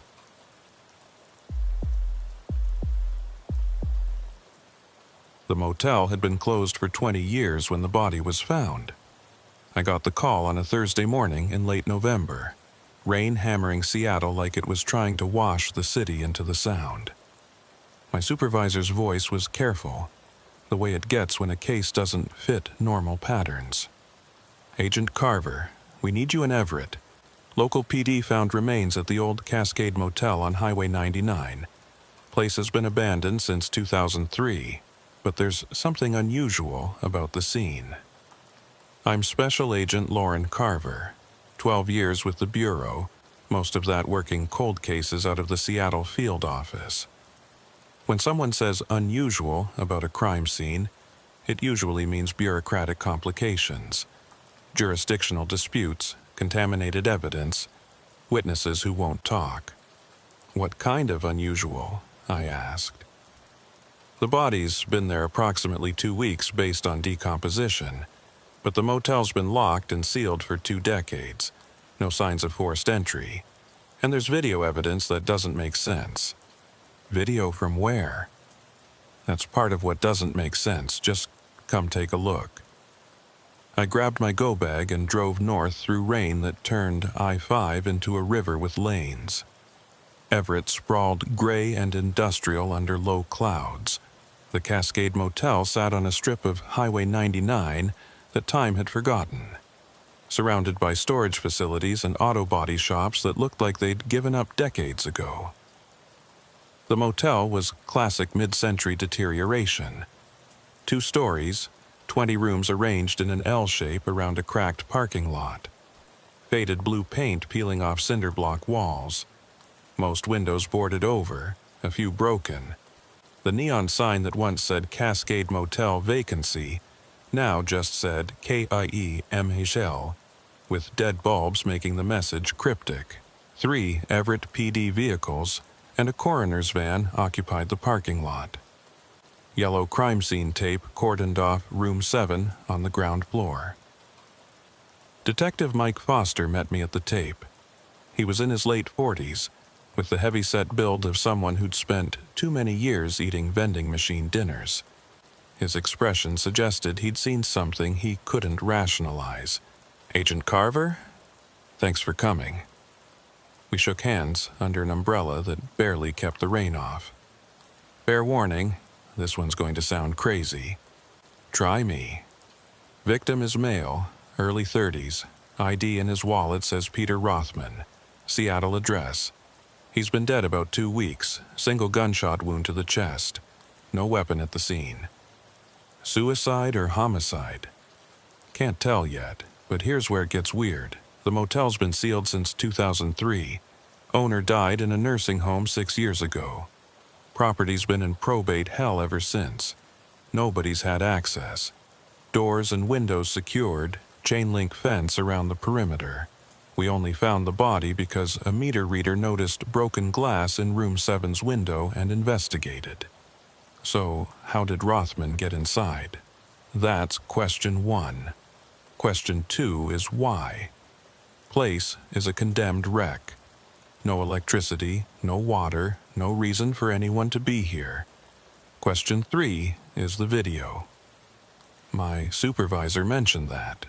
What video? Foster led me toward room 7. We ducked under the tape and approached the door. It hung open now, but I could see the lock was intact. No scratches, no signs of forced entry. The door was locked when we arrived, Foster said. Had to cut the chain.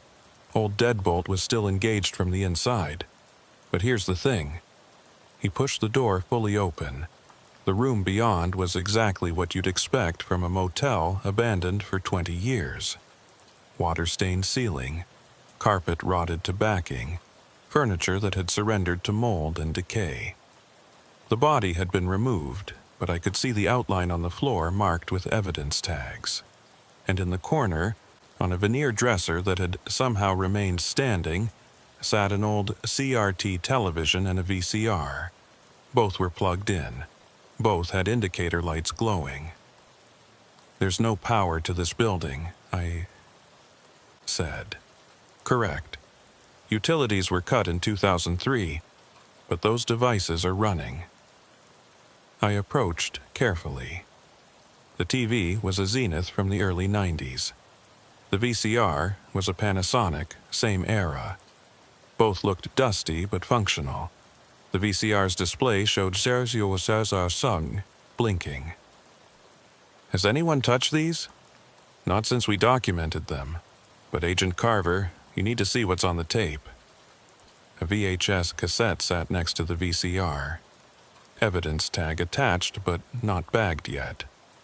The label was handwritten in faded ink. Room 7, November 2003. 20 years ago. The same month the motel closed. Play it, I said. Foster hit play on the VCR. Static filled the screen, then resolved into grainy footage. The timestamp in the corner read 11/17/2003, 11:47 p.m. The footage showed this same room, but in better condition. Intact carpet, functioning furniture, lights on. The camera angle suggested it was positioned where the TV now sat, filming toward the door.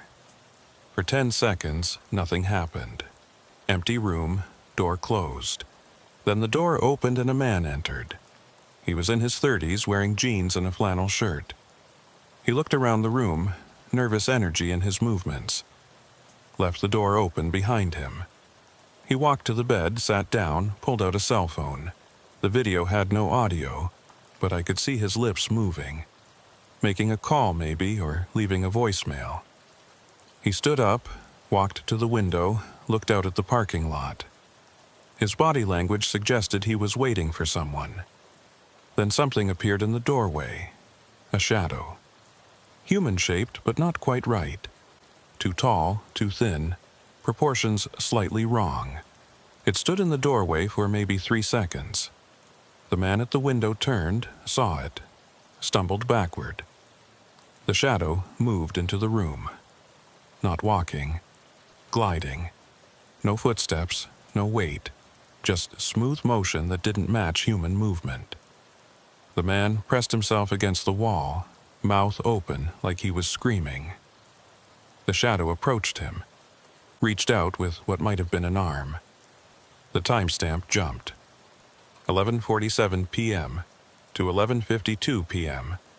5 minutes gone in an instant. When the footage resumed, the room was empty. No man, no shadow, just an empty motel room with the door still open.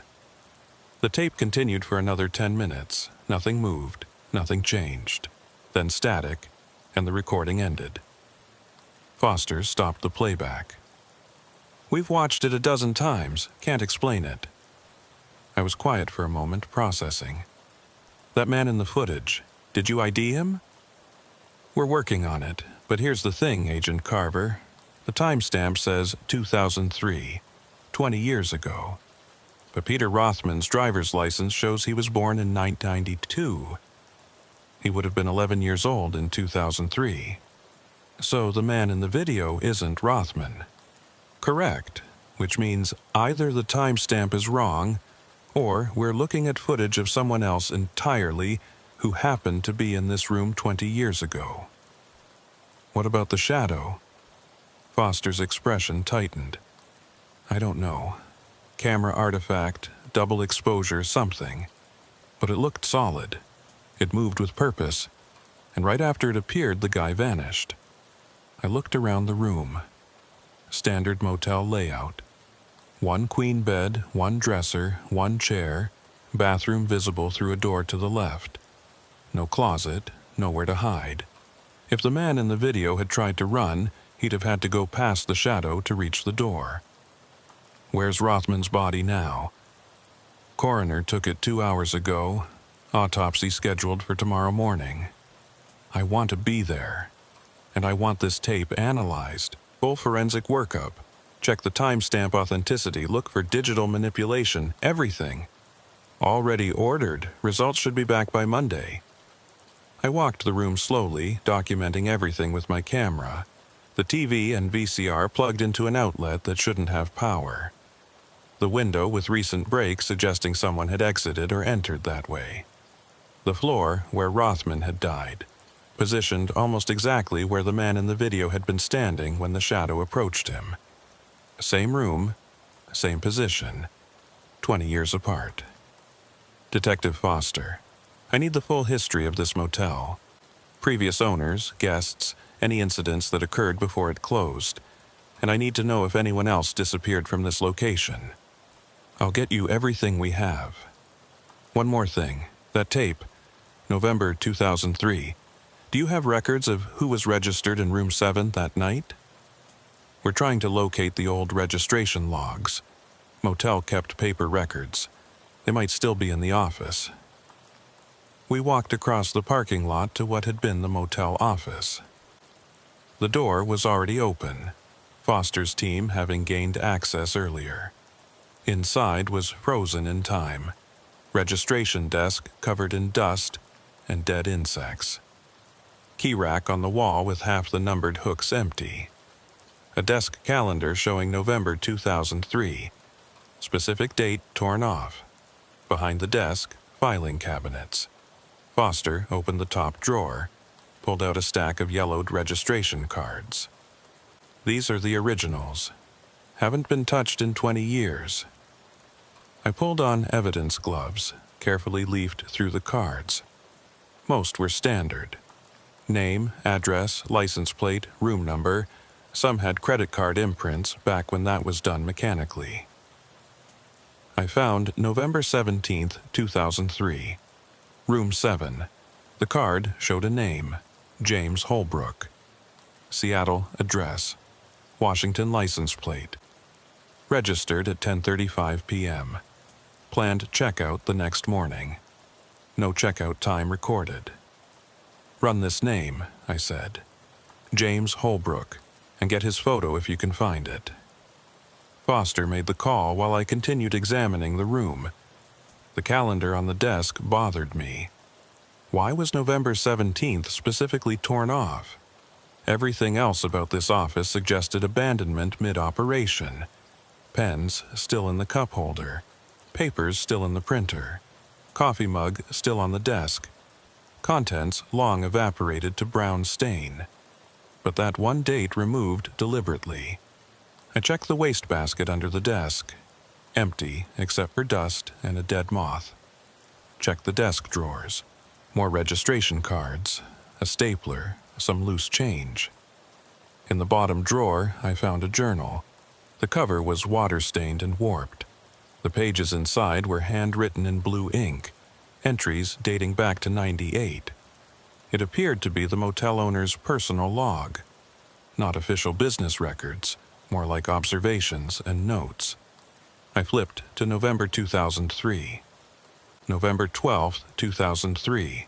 Room 7 guest complained about shadows in his room. Checked the room myself. Nothing there. Offered to move him. He declined.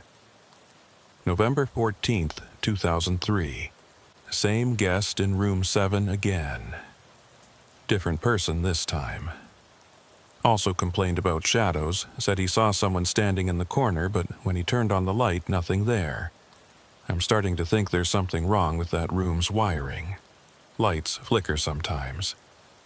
November 16, 2003. Checked room 7 thoroughly. No electrical problems I can find.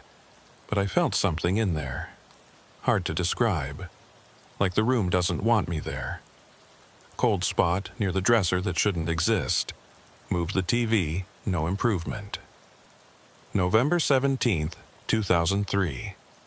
Guest in room 7 tonight seemed nervous. Asked twice about checkout time.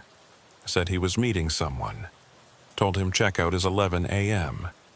He said he'd be gone before then. Hope so. I don't like that room anymore. The entries stopped. No November 18th, no later dates. The rest of the journal pages were blank. Foster, I called. The motel owner. You said he died 6 years ago. What was his name? Gerald Moss. He was 83 when he died. Had been in a nursing home since 2008. Is he accessible for interview? Accessible, no. But the nursing home might have records. Why? I showed him the journal. He read the November entries, his expression darkening. Guest complained about shadows, he read aloud. And on the night the video was recorded, November 17th, the room was occupied by someone meeting someone else. Who never checked out, I added. James Holbrook checked in at 10:35 p.m. The video timestamp shows 11:47 p.m. Holbrook should have been in that room when whatever happened on the tape occurred. You think the man in the video is Holbrook? I think we need to find out what happened to James Holbrook. And I think we need to understand why Peter Rothman ended up dead in the same room 20 years later. We spent the rest of the afternoon documenting the scene. I collected the journal, the registration card, the VHS tape, and took extensive photographs. The coroner's preliminary report came through around 4 p.m. Peter Rothman had died from a single gunshot wound to the chest, fired at close range. Powder burns suggested contact or near-contact discharge. No weapon recovered at scene. Suicide was possible. But if so, where was the gun? And how had he gotten into a locked room in an abandoned building? I drove back to Seattle as evening fell, the city lights blurred by persistent rain. Stopped at the office to drop off evidence and request research support. I needed everything on James Holbrook, Peter Rothman, the Cascade Motel, and Gerald Moss. At home, I couldn't stop thinking about that shadow on the video, the way it moved, the way the man had reacted, pressed himself against the wall like he was seeing something impossible. And the time skip, 11:47 to 11:52. 5 minutes vanished. At 11:47 p.m., my phone rang. Unknown number, I answered. Static. Then, underneath it, very faint, a voice. Room 7. Just that. 2 words. Male voice. Muffled, like speaking through cloth or from a great distance. Who is this? More static. Then, Room 7. He's waiting. Who's waiting? James Holbrook? Peter Rothman? The line went dead. I checked my phone log. The call had lasted 47 seconds. 11:47 p.m. to 11:48 p.m. 47 again. The same pattern as the timestamp. 11:47. I pulled up my computer, started digging into numerology and pattern recognition. Found nothing immediately useful. 47 appeared in various contexts, but nothing specific to motel rooms or missing persons. Then I tried something different. Plugged Room 7 1147 into a search engine with Cascade Motel Everett. Got 1 hit. A forum post from 2004, archived on an old paranormal investigation website. The user was anonymous, but the content was specific. Has anyone investigated the Cascade Motel in Everett, WA? It closed suddenly in November 2003. I heard a guest disappeared from Room 7 on November 17th.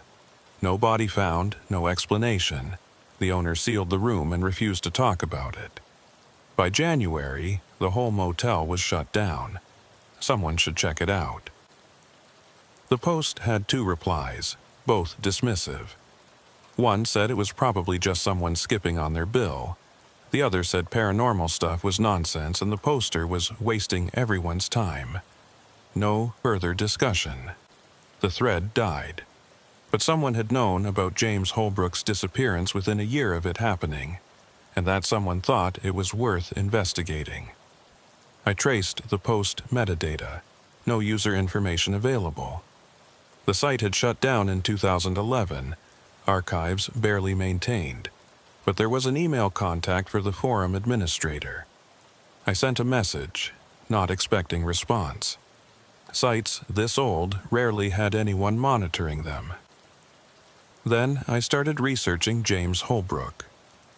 Washington state databases showed him as missing person filed in December 2003. Last known location, Cascade Motel, Everett. Last seen November 17, 2003. Investigation was brief. No leads, no body. Case went cold. Holbrook had been 34 at the time, software engineer for a Seattle tech company. Single, no children. Parents both deceased. One sister in California who filed the missing persons report after not hearing from him for 2 weeks. I found the sister's contact information. Rita Holbrook, now Rita Morrison after marriage. Still in California, living in Sacramento. I called her. It was late, almost midnight. But this couldn't wait. She answered on the third ring, voice thick with sleep. "Hello? Miss Morrison, this is Special Agent Lauren Carver with the FBI. I'm calling about your brother James Holbrook." Silence. Then, carefully, "My brother has been missing for 20 years. Why is the FBI calling me at midnight? We've recovered evidence related to his disappearance. I need to ask you some questions." Another pause. "Did you find him? Did you find his body?" "We're investigating a related incident." "Miss Morrison, did James tell you why he was staying at the Cascade Motel the night he disappeared?" "He said he was meeting someone. Didn't say who. He was nervous about it, I remember that. Called me that afternoon, said if anything happened I should tell police he went to the motel." "Did he say what he expected to happen?" "No. Just said he had to meet someone, had to settle something. He sounded scared. I told him not to go, but he said it was too late. He'd already committed." "Committed to what?" "I don't know. He wouldn't explain. That was the last time I spoke to him." "Miss Morrison, in the weeks before he disappeared, did James mention anything unusual? Strange experiences, people following him, anything that seemed off?" She was quiet for a long moment. "He said he was seeing things, shadows that shouldn't be there. He thought maybe he was working too hard, not sleeping enough. But it scared him. Said sometimes he'd turn around and something would be standing there, but when he looked directly at it, nothing." The cold feeling in my stomach intensified. "Did he describe these shadows? Tall, too thin, just at the edge of his vision, always. He started sleeping with lights on, started avoiding being alone. That's why I was worried when he said he was meeting someone at a motel. Seemed like exactly the situation he'd been trying to avoid." "Do you know who he was meeting?" "No. But a week before he disappeared, he got a package. No return address. I was visiting him when it arrived. He opened it, went pale, wouldn't show me what was inside. Just said he had to take care of something." "Did you see anything about the package? Size, shape, postmark?" "Small. Like a videotape size, maybe. Postmark was local, Seattle area." A videotape. "Miss Morrison, one more question. Has anyone contacted you recently about your brother? Anyone asking questions, looking for information?" "No, not for years. The last inquiry was from Everett PD in 2010. They were closing cold cases, wanted to know if I had anything new. I didn't. If anyone does contact you, please let me know immediately." I gave her my number. After we hung up, I sat in the darkness of my apartment thinking. James Holbrook received a videotape. 1 week later, he went to a motel room to meet someone. He disappeared. The motel owner found something wrong with room 7 and sealed it. The entire motel closed shortly after. 20 years later, Peter Rothman died in that same room, and we found a videotape showing Holbrook's last moments. But who recorded it, and why had the tape been left there, waiting to be found 2 decades later? At 3:47 a.m., I woke from uneasy sleep. My phone was ringing again. Unknown number, I answered. "Agent Carver." Static. Then that same muffled voice. "Room 7, watch the tape again. 11:47, look at the shadow." "Who are you?" "Watch the tape." The call ended, lasted 47 seconds. I got up, made coffee, pulled up the digital copy of the VHS footage on my laptop. Watched it again. focusing on the shadow that appeared in the doorway at 11:47 p.m. Tall, thin, dark, moving with that wrong, gliding motion. I paused at the moment it entered the room, enhanced the image, adjusted contrast, and saw something I'd missed before. The shadow wasn't entirely dark. There was texture to it, subtle variations in the darkness that suggested features. Not clear enough to make out details, but definitely structured. Not just absence of light, but something present, something with form. I advanced frame by frame. The shadow approached Holbrook, reached out, and in the moment before the timestamp jumped, for just one frame, I saw something else. A second shadow, behind the camera, behind where I was sitting now, watching the footage. A shape identical to the one approaching Holbrook, standing in the exact position where the TV had been when I visited the room today. The same position where I'd watched this tape with Detective Foster. I stopped the playback, sat back, thought about the implications. The tape showed two shadows, one approaching Holbrook, one behind the camera, which meant whatever these things were, there had been at least two in the room that night. And if one was positioned where the TV now sat, I grabbed my phone, called Foster. He answered groggily. "Carver, it's 4 in the morning. The TV in room 7, when you found Rothman's body, where exactly was it positioned?" "What? The dresser. Same place it is now. Why?" "On the tape, there's a second shadow, standing exactly where that TV is. Foster, I think the camera that recorded Holbrook's disappearance was positioned in the same spot we found the TV and VCR. That doesn't make sense. The recording is from 2003. The TV and VCR we found are different models. Are they? Did you check serial numbers?" Silence. Then, "No. We documented them, but didn't check serials against..." "You think they're the same devices?" "I think someone wants us to watch that tape from the same position it was recorded, and I think Peter Rothman figured that out. Why would that matter?" "I don't know, but 2 people are dead or missing from room 7, both connected to this tape, both at 11:47. There's a pattern here. We need to understand it before someone else becomes part of it." The forensics report on the VHS tape came back Monday morning. I read it twice, unable to reconcile the findings with any rational explanation. The tape itself was authentic. No signs of digital manipulation or modern editing. The timestamp was consistent with 2003-era recording technology. The video had been shot on a Sony Handycam popular in the early 2000s, based on video compression artifacts. But there was something wrong with the temporal signature. The forensic analyst's notes were carefully worded. Timestamp analysis reveals minor inconsistencies. While the visible timestamp reads 11:47, 11:52 p.m. on 11/17/2003, frame rate analysis suggests the actual recorded duration is 7 minutes and 23 seconds, not the apparent 5 minutes. The missing time appears to have been compressed rather than deleted. Recommend further analysis with temporal specialists. Compressed time, like the recording had somehow folded 2 different durations into the same space. The report also noted something about the video quality.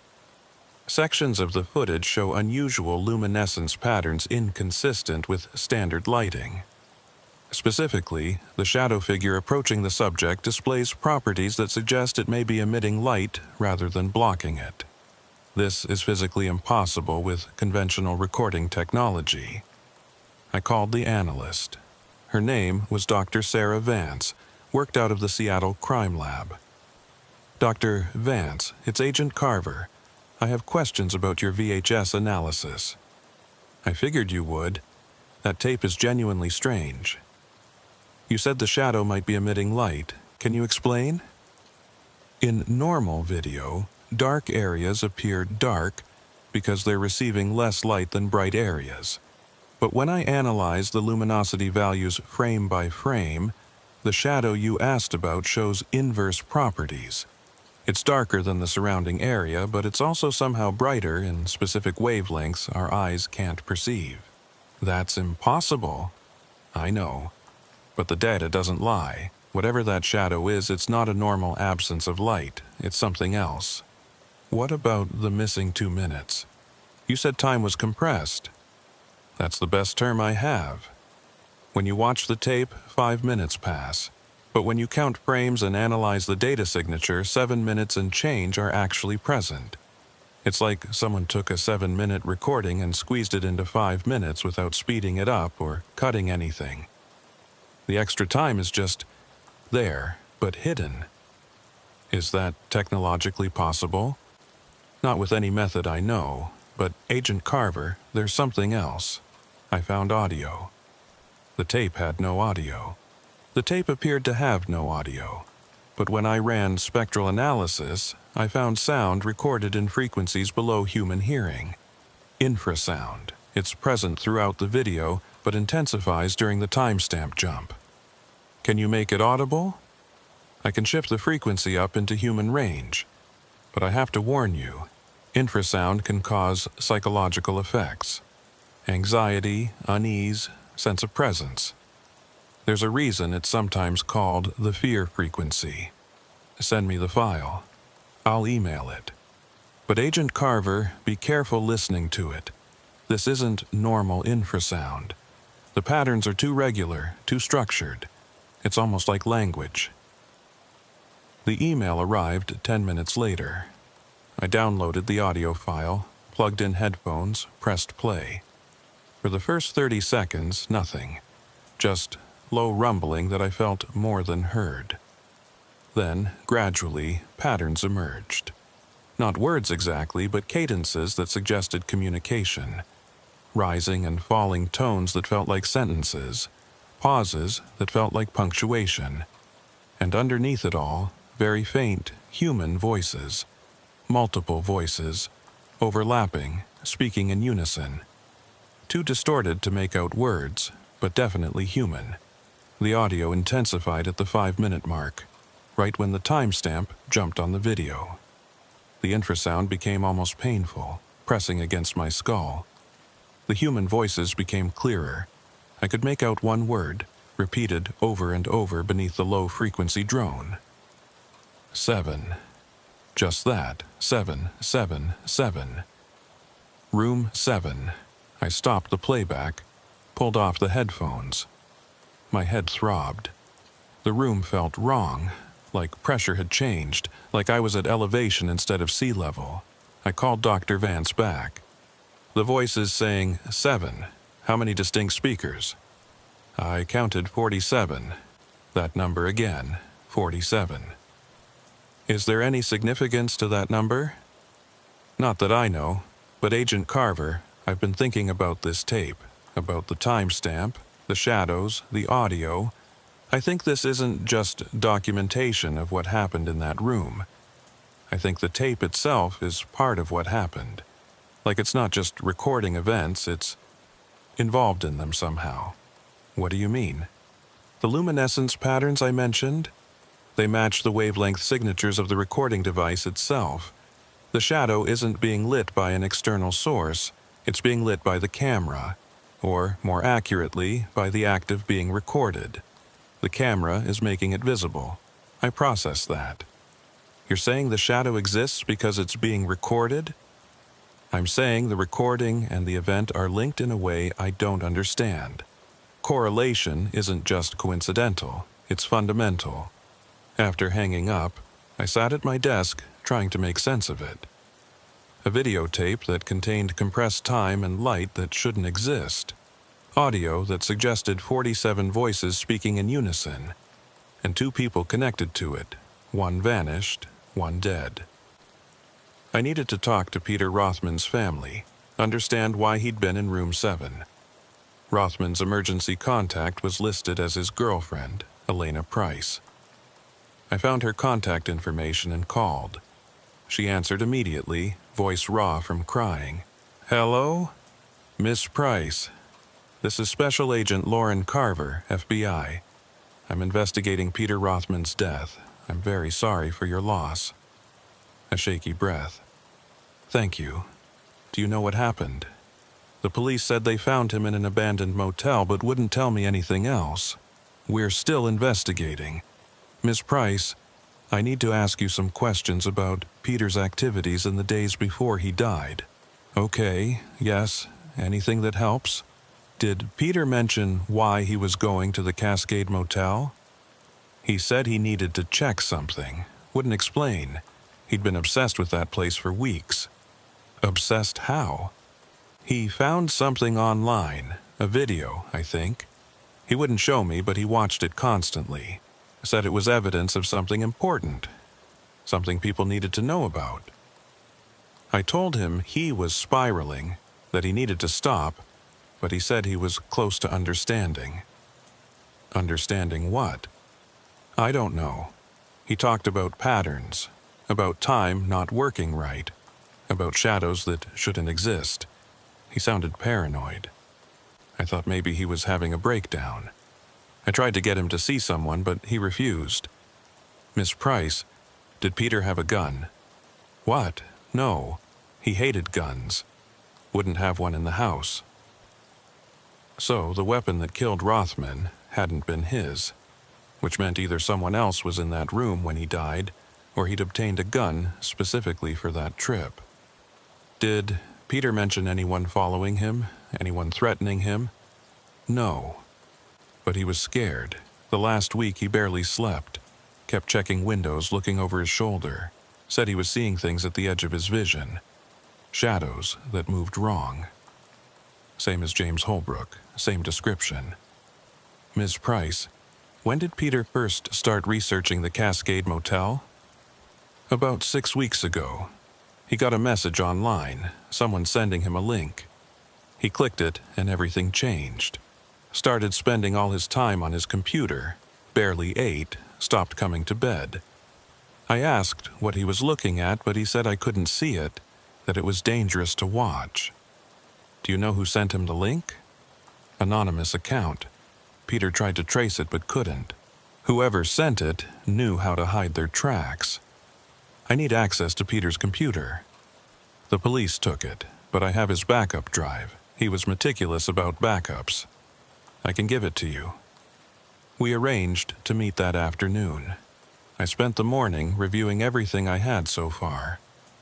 2 men, 20 years apart, both connected to room 7 at the Cascade Motel. Both experiencing shadows at the edge of vision before visiting the room. Both at 11:47. James Holbrook disappeared. Peter Rothman died. And there was a videotape that somehow connected them both, showing Holbrook's last moments and ending up in Rothman's crime scene. The pattern was clear, but the mechanism wasn't. How had the tape gotten from 2003 to 2023? Who had recorded it? And what were the shadows? I met Elena Price at a coffee shop in Fremont.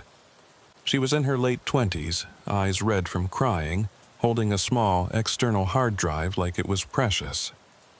"This is everything," she said, handing it to me. "His research, his files, everything he was working on before he died. Thank you. This will help. Agent Carver, can I ask you something?" "Of course." "Do you believe in things that can't be explained, things that don't make rational sense?" I chose my words carefully. "I believe in evidence. Sometimes that evidence leads to explanations that challenge our understanding of what's possible. Peter said the world is stranger than we think. Said there are spaces where reality doesn't work right, where things leak through from somewhere else. I thought he was losing his mind. But now he's dead in an impossible room with an impossible videotape. Maybe he was right." After she left, I took the hard drive back to my office and plugged it in. Rothman had been methodical. His files were organized by date and topic. I found a folder labeled Cascade Investigation, with over 200 files inside. The oldest file was dated 6 weeks ago. It contained a video file and a text document. The text document was simple. Watch this. Tell me what you see at 1147, room 7. The video file was the same VHS footage I'd been analyzing. Same timestamp, same shadow, same disappearing man. But this was a digital file, not a physical tape. Someone had converted the original VHS to digital and sent it to Rothman. I checked the metadata. The file had been created November 18, 2003, the day after Holbrook disappeared. So someone had digitized the tape within 24 hours of the recording and held on to it for 2 decades before sending it to Rothman. Who and why? I went through Rothman's other files. He'd been researching the Cascade Motel extensively. Historical records, newspaper archives, property records. He'd found the same forum post I had about Holbrook's disappearance. But he'd gone further. He'd located Rita Morrison and contacted her, gotten details about Holbrook's final weeks. He'd visited the motel multiple times, photographed it from every angle. And he'd found something I hadn't. In a file dated 3 weeks ago, Rothman had discovered that the Cascade Motel had a history. Not just Holbrook's disappearance in 2003. Earlier incidents. 19A7, a couple disappeared from room 7, last seen checking in November 17th. Found no trace. 1971, a salesman vanished from room 7. November 17th, no body recovered. 1955, the motel's original owner died in room 7. November 17th, cause of death listed as heart attack, but witnesses reported seeing shadows in the room before his body was discovered. Every 20 years, almost to the day. November 17th, room 7. Someone disappeared or died. And the pattern suggested another incident was due. I checked the calendar. Today was November 20th, 2023. 3 days ago had been November 17th, the day Rothman died. The pattern had repeated. I kept reading. Rothman had developed a theory, documented in a file labeled Temporal Thesis. He believed Room 7 existed in multiple time periods simultaneously, that something about the location created overlap between different years, specifically years separated by roughly 2 decades. The video showed Holbrook in 2003, but it had been recorded by someone in 2023, reaching back through time. He theorized the shadows were people existing between timelines, not fully present in either, visible only at specific moments when the timelines aligned. And those moments clustered around 11:47 p.m. on November 17th. His evidence was circumstantial but compelling. The motel owner's journal showing guests complaining about shadows starting in the late 1990s. The architectural plans showing Room 7 had been built on the site of an old structure that burned down in 1953. Historical records showing the previous structure had also had reports of unusual phenomena in the equivalent location. Something about that specific spot made reality thin. Time didn't flow normally there. Past and future bled together. And according to Rothman's timeline, the next incident would occur November 17th, 2043, 20 years from now, unless the pattern was accelerating. His final entry, dated November 16th, was chilling. I'm going to room 7 tomorrow night, 11:47 p.m. If I'm right, I'll see them, the shadows, and maybe I'll understand what Holbrook saw before he vanished. Maybe I'll understand what all of them saw. Elena, if you're reading this, don't come looking for me. If I don't come back, I made my choice. Some questions have to be answered even if the answer is dangerous.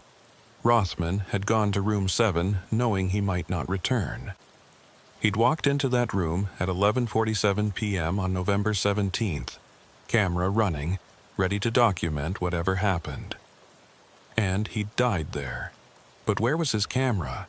The crime scene had only shown the old VHS setup. No modern recording equipment. I called Foster. "Did you recover any cameras from Rothman's body or the room?" "No. Why?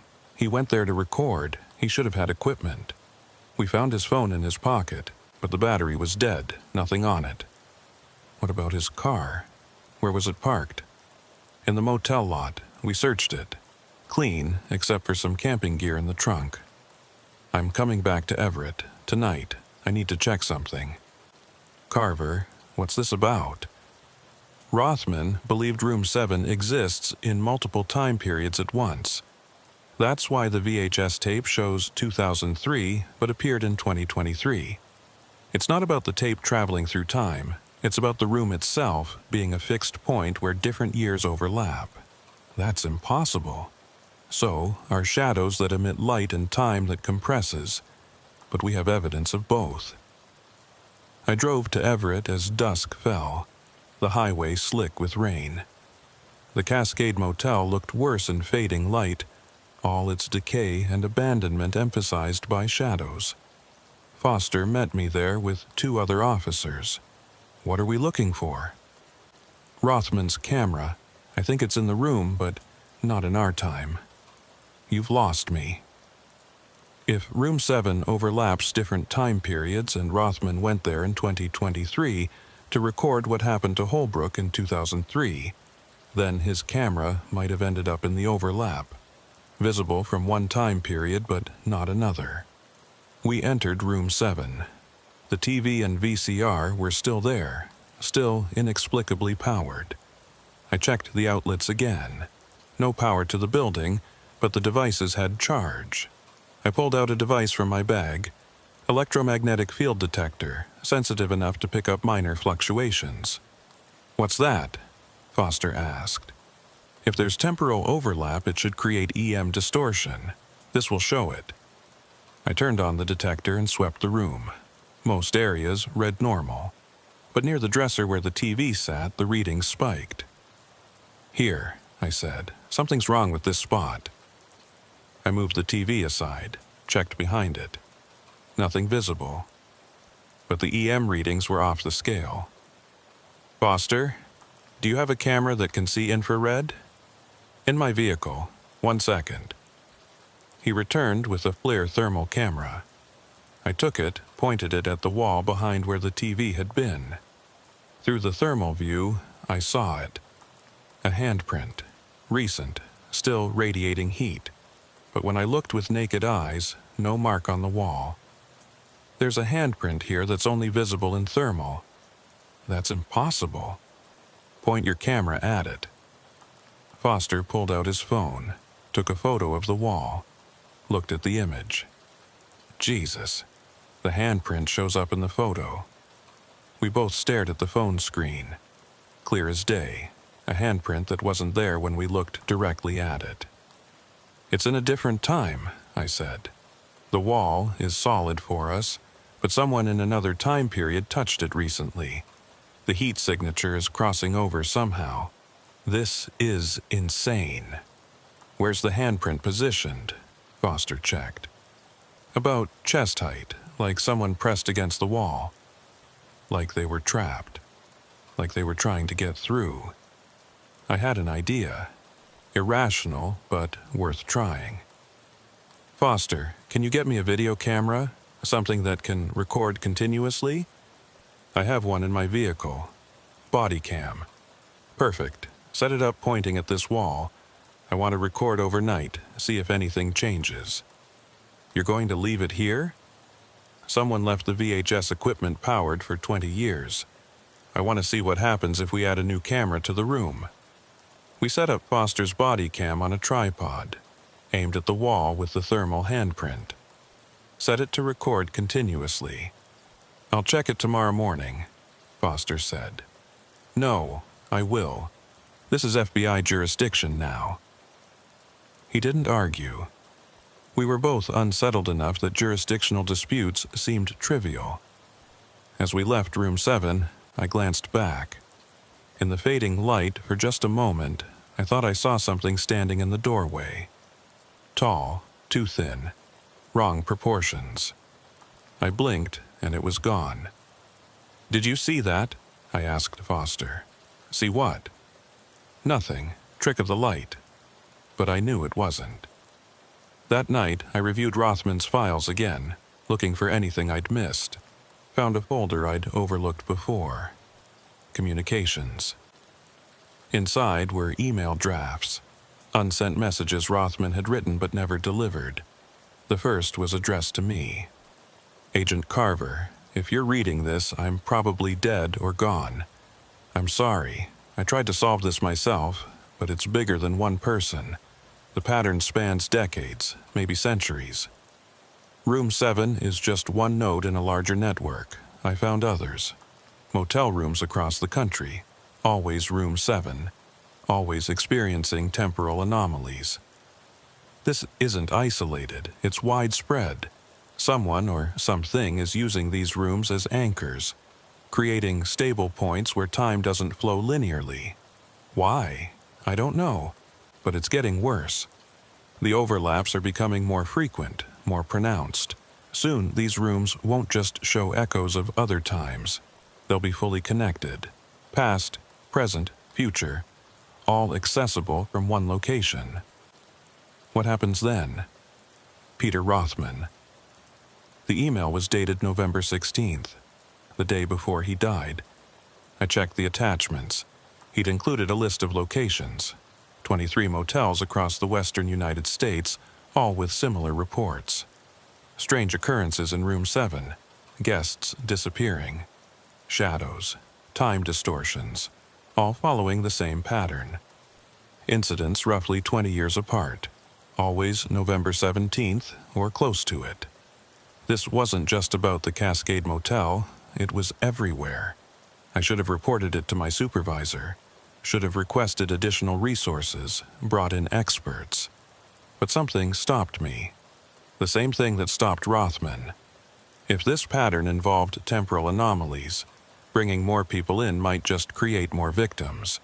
Better to understand it first, figure out the mechanism, then decide how to proceed. At 11:47 p.m., I received another call. Unknown number. I answered. I'm getting tired of these calls. Static. Then, tomorrow, room 7, come alone. Bring the tape. Who are you? Someone who wants this to end. End how? The pattern can be broken, but only from inside, only at 11:47. Tomorrow, November 21st. It's not the regular date, but the overlap is still active. Rothman destabilized it, created a window. One chance. Don't waste it. Why should I trust you? Because I'm James Holbrook, and I've been trapped here for 20 years. Please, Agent Carver, come break the pattern, or I'll be here forever, and so will everyone else. The call ended. I sat in darkness, heart pounding.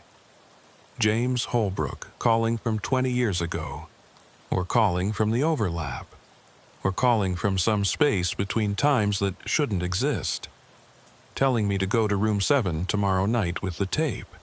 It was obviously a trap. Had to be. No rational scenario where this ended well, but if it was really Holbrook, if he'd been trapped for 2 decades in temporal overlap, then I had an obligation to help. And if the pattern could be broken, preventing future disappearances across multiple locations, then I had an obligation to try. I made my decision. Tomorrow night, 11:47 p.m. Room 7, I'd go, bring the tape, and see what waited in the overlap. I spent Tuesday preparing. Told no one where I was going or what I planned. Left a sealed letter with my supervisor, instructions not to open unless I didn't return within 48 hours. Downloaded all of Rothman's research. Made copies, stored them in multiple locations. If something happened to me, someone else could continue the investigation. Visited a military surplus store, Bought equipment, night vision monocular, handheld radio, emergency beacon that broadcast on restricted frequencies, flashlight with both white and red LEDs, paracord, first aid kit, probably useless against temporal anomalies, but better than going unarmed. I also brought my service weapon. No reason to think a gun would help, but I felt better having it. At 3 p.m., I visited the evidence locker, checked out the original VHS tape. The clerk logged it, asked when I'd return it. "Tomorrow," I said, "unless something goes wrong." "Goes wrong how? Don't worry about it." I drove to Everett at 9 p.m., light traffic on I-5, rain steady. The Cascade Motel looked different at night. Not just abandoned, hungry, like the building was waiting for something. Foster's body cam was still in room 7, recording as programmed. I collected it, reviewed the footage on my laptop. 8 hours of nothing. Empty room. Wall with the thermal handprint showing faintly in the camera's low-light mode. Then, at 3:47 p.m., something changed. The handprint began moving. Not the heat signature fading or dispersing, moving, sliding down the wall like someone was dragging their hand. Over 30 seconds, the print moved from chest height to floor level, then vanished, like someone had collapsed or been pulled down. I rewound, watched again. Same movement, deliberate, controlled, then sudden disappearance. Who had made that print? When were they? And were they still there, trapped in overlap, pressing against a wall I couldn't see? At 11 p.m., I set up in room 7. Brought the VHS tape, the old TV and VCR that had been found with Rothman. Confirmed they still had power despite no building utilities. Set up my own camera on a tripod, aimed at the wall with the handprint. Set my phone to record audio, laid out emergency equipment where I could reach it quickly. Then I sat on the bed and waited. The room felt wrong. Not dramatically wrong. Not horror movie wrong, subtly wrong. Like air pressure was different. Like gravity pulled slightly sideways. Like I was in a place that wanted me to leave but also wanted me to stay. At 11:30, I loaded the VHS tape into the VCR. Positioned myself where someone in 2003 would have been recording Holbrook's final moments. Same spot where the camera had been in the original footage. Same spot where the second shadow had stood. At 11:40, my phone rang. Unknown number. "Agent Carver, you came. Is this really James Holbrook?" "Yes. I know you don't believe me. I wouldn't believe me. But I've been here since 2003. 20 years in overlap. Time doesn't pass normally here. I've lived the same night thousands of times, watching other versions of myself disappear, watching the shadow approach, trying to figure out how to break free."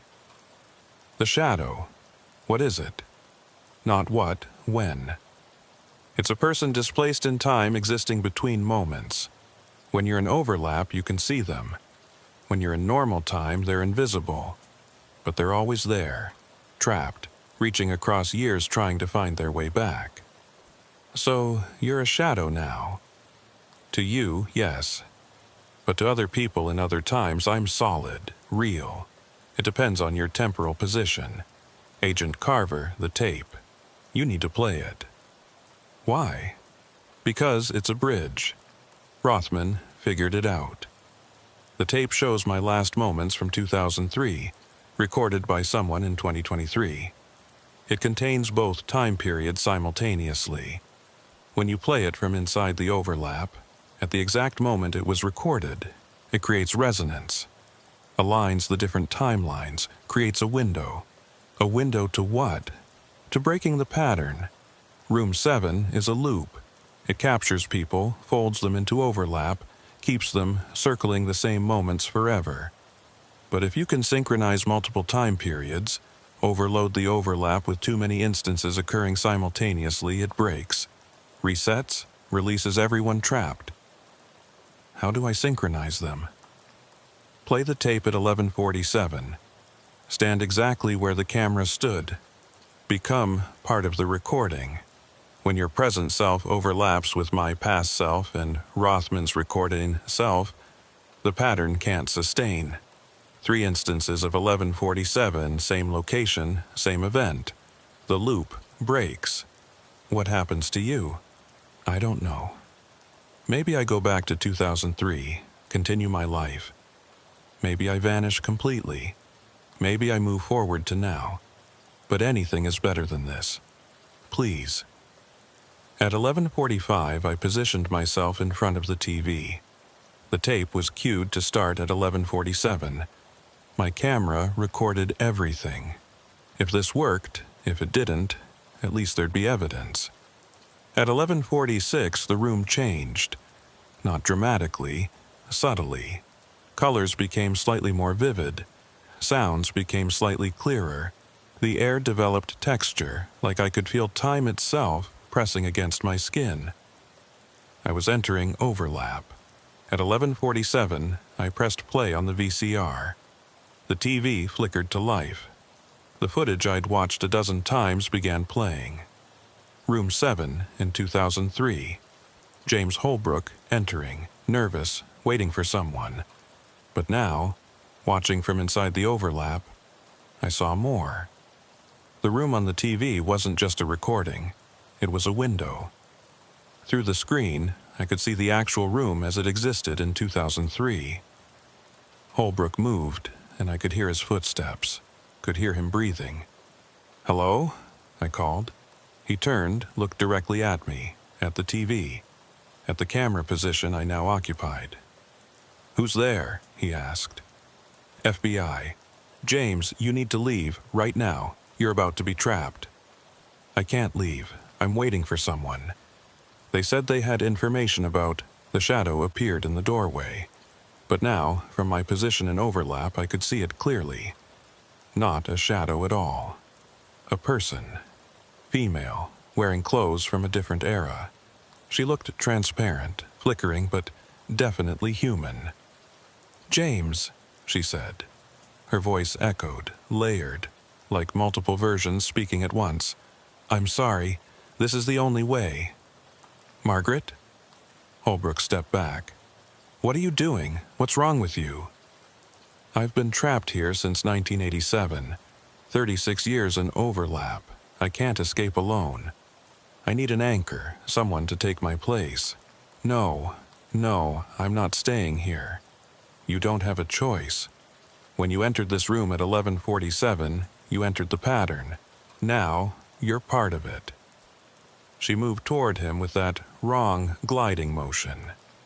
He pressed against the wall, exactly where the thermal handprint would appear 20 years later in my time.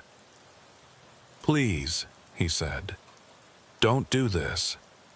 She reached out, touched him, and he folded. Not disappeared. Folded. Like reality creased, and he slipped into the crease, present but displaced. I could still see him, but he was translucent now, overlapped, trapped between moments. The TV timestamp jumped. 11:47 to 11:52. 5 minutes compressed, just like the analysis showed. When the footage resumed, Margaret was gone. Holbrook was gone. The room was empty. But from my position in overlap, I could see them both, standing in the room, existing in the space between seconds, trapped. Agent Carver, Holbrook's voice coming from everywhere and nowhere. "You see it now, the pattern. She trapped me like someone trapped her, and someone before her. Going back decades, each person escapes by trapping the next. Then I won't trap anyone. I'll break the cycle. You can't. Once you're in overlap, the only way out is to transfer it to someone else. That's how the pattern sustains itself. Victim becomes victimizer. It's been going for over 70 years. There has to be another way. There is. The synchronization. But you need 3 instances. Me in 2003, you in 2023, and someone else in 2043. All of us at 11:47, same position, same awareness. That's enough temporal density to break the loop. There's no one in 2043. That year hasn't happened yet. But in overlap, all times exist simultaneously. If you can pull someone from 2043 into this moment, or push yourself forward to meet them, the synchronization completes. How? The tape. It shows 2003. You're watching in 2023. If you record yourself watching it, that recording will exist in 243. Someone will find it, just like you found mine. They'll play it at 11:47, and the three instances will align. The pattern breaks. I understood. The tape Rothman had been sent. I was supposed to create it, record myself in this moment, watching the 2003 footage so that 20 years from now, someone else could watch me watching it, creating the three-layer synchronization. But that takes 20 years. You'll be trapped until 2843. I've been trapped since 2003. Another 20 years is nothing compared to eternity. Please, Agent Carver, record this. Create the next layer. Let the pattern finally end. I looked at my camera on the tripod. It was recording everything. Me, the TV showing 2003, the room as it existed in 2023. When someone found this footage in 2043 and played it at 11:47, they'd see me watching Holbrook. 3 time periods, same location, same moment. Enough to break the pattern. All right, I said, I'm recording, but Holbrook, I'm not leaving you here. You have to. If you stay, you become trapped. Then, in 2043, when they play the recording, you'll still be here. The pattern won't break, it'll just add more victims. He was right. The synchronization required me to leave, to return to normal time, to let the recording exist as a bridge without becoming trapped myself. There's one thing I don't understand, I said. Margaret, the woman who trapped you, she mentioned someone trapped her in 1987. Who was it? From the wall, another voice. Male, older. I did. I'm sorry. I was desperate.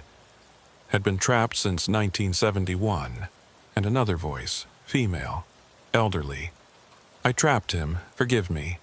I've been here since 1955. And more. Voices layering, overlapping. Decades of victims, all trapped in room 7, all existing in the overlap simultaneously. How many? I asked. 47, Holbrook said. Going back to 1907, all of us waiting for the pattern to break. 47. That number again. The voices on the audio analysis. 47 distinct speakers. They'd all been saying the same thing because they were all experiencing the same thing. Trapped in room 7, waiting for release. In 2043, when someone plays my recording, what happens to all of you? We're released, sent back to our original times, the moment before we entered overlap. Given a chance to choose differently, we get our lives back. Including you, including me. I'll be in 2003 again, receiving that package, deciding whether to visit room 7, and this time I won't come. I'll throw the tape away. I'll live my life. What about the person who plays the recording in 2043? They have to choose. Stay and become trapped, or leave and let the synchronization complete. Most people choose to leave, but there's always a risk. The pattern is seductive. It wants to continue. It'll try to keep whoever enters. I looked at the TV. The 2003 footage had ended. The screen showed static. My camera was still recording, capturing everything. I had what I needed. The 3-layer documentation. 2003, 2023, 2043. Time to leave. Holbrook, I'm going. Thank you, Agent Carver. In 2043, I hope to be living a normal life. Maybe we'll meet. Maybe I'll remember this. Maybe I won't. Either way, you saved 47 people. That matters. What do I tell your sister? Rita's been wondering what happened to you for 20 years. Tell her I'm sorry. Tell her I made a choice and it was the wrong choice, but I'm fixing it. Tell her she'll see me again, just 20 years younger than she expects. I started toward the door. The room resisted. That subtle wrongness intensified, became physical pressure trying to keep me in place. I pushed through, one step, then another. Behind me, the voices rose. 47 people, speaking in unison. Thank you, thank you, thank you. I reached the door at 11:52, the exact moment the timestamp jumped on the original footage. Stepped through. The pressure released. I was back in normal time, standing in a derelict motel room at midnight, rain hammering the roof. I turned around. Through the doorway, I could see room 7. Empty. No TV, no VCR, no camera equipment. Just an abandoned room that hadn't been occupied in 20 years. The overlap had closed. I collected my camera, my phone, my equipment. Left the original VHS tape on the dresser where I'd found it. Someone in 2043 would need it to complete the pattern. Outside, Detective Foster was waiting, looking worried. Carver, you were in there for 47 minutes. I was about to come in. 47 minutes, of course. What happened? I recorded what I needed to record. The case is solved, Foster. Or it will be in 20 years. That doesn't make sense. I know, but it's true. James Holbrook didn't die or disappear. He got trapped in temporal overlap. So did 46 other people going back to 1907. They're all still there, waiting for someone in 2043 to play a recording that will synchronize 3 time periods and break the pattern. Foster stared at me. You're not joking. I'm not joking. And I have proof. Video evidence, audio evidence, 47 voices recorded in infrasound, all of it documented. But Foster, we can't stop what's happening. We can only complete it. What do you mean? I mean in 2043, someone will find my recording. They'll play it at 11:47 on November 17th, and when they do, 47 people will be released from overlap, including James Holbrook.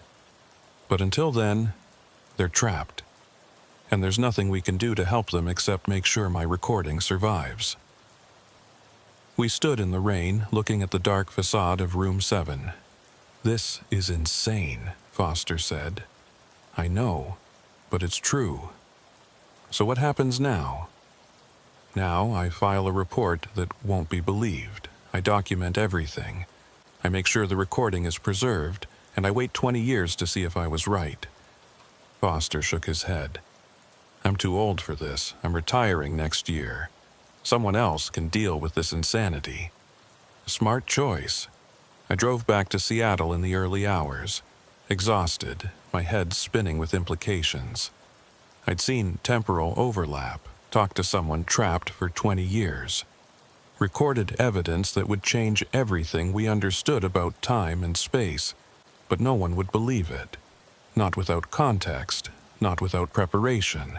So I wouldn't tell them, not yet. I'd file a classified report, store the evidence in sealed archives, mark it to be opened in 2043, 20 years from now. When someone in 2043 found my recording and played it, the synchronization would complete. 47 people would be released.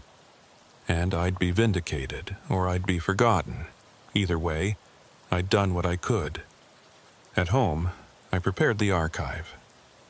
Digital files, physical media, notarized documents, instructions for future investigators, sealed it all in a box, labeled it clearly. To be opened November 17th to SI-43. Critical evidence in Cascade Motel case. Do not open before this date or synchronization will fail. Delivered it to FBI records personally. made sure it was cataloged correctly. Then I went home and slept for 16 hours. When I woke, I had 47 missed calls, all from unknown numbers. I didn't answer them, I knew what they were. 47 voices thanking me from overlap. 47 people counting down 20 years until freedom. I erased the calls, blocked the numbers. Some things are better left in the past, or the future, or whatever strange space exists between them. The report I filed was classified within hours of submission. My supervisor called me into his office, closed the door, asked me what the hell I'd been thinking. "You can't submit a report claiming temporal anomalies," he said. "The Bureau will think you've had a breakdown. Read it again. Look at the evidence. 47 distinct voices recorded in infrasound. Video showing time compression. Physical handprints visible only in thermal imaging. All documented, all verified. Or explainable as technical glitches and environmental effects. Carver, I'm not saying you didn't experience something, but temporal overlap? People trapped between years? That's science fiction. It's evidence. Whether you accept the interpretation or not, the data is real." He was quiet for a long time. Finally, "The evidence is sealed. The case is closed. Peter Rothman's death is listed as suicide, gun disposed of by person or persons unknown. James Holbrook remains a missing person. The Cascade Motel will be demolished next month. That's the end of it. And the recording I made? Archived. Sealed until 2043 as you requested. If you're right, someone will find it and do whatever you think will happen. If you're wrong, it'll stay sealed forever and no one will ever know you filed an insane report." Fair enough. I was reassigned. Out of Seattle, away from anything related to the Cascade Motel or temporal phenomena. Sent to Denver, given fraud cases, kept busy with routine work, punished, essentially, but subtly. Nothing official, nothing I could appeal, just a career trajectory that had been derailed. I didn't fight it. Understood the reasoning. Can't have agents filing reports about time travel and ghosts. Bad for institutional credibility. But I kept my copies of the evidence. Private backups, stored securely. Just in case someone in the future needed them. 3 months after closing the case, I received a package at my Denver office. No return address. Inside was a VHS tape. The label read, Room 7, November 2023. My heart stopped. I hadn't created a VHS tape. I'd recorded digitally. So where had this come from? I found an old VCR, plugged it in, played the tape. It showed Room 7, same camera position as my recording. Same timestamp, November 21st, 2023, 11:47 p.m. But the video quality was wrong. Too grainy, too degraded. Like it had been copied multiple times. Like it was old. And as I watched, I realized why. This wasn't my original recording. This was a copy made in 2043, sent back to me in 2024. Someone 20 years in the future had found my recording, created a VHS copy, and sent it back through time. Through the overlap. The video showed me standing in Room 7, watching the 2003 footage on the TV. Showed the moment I'd created the 3-layer synchronization. But there was something else on the tape. Something I hadn't recorded.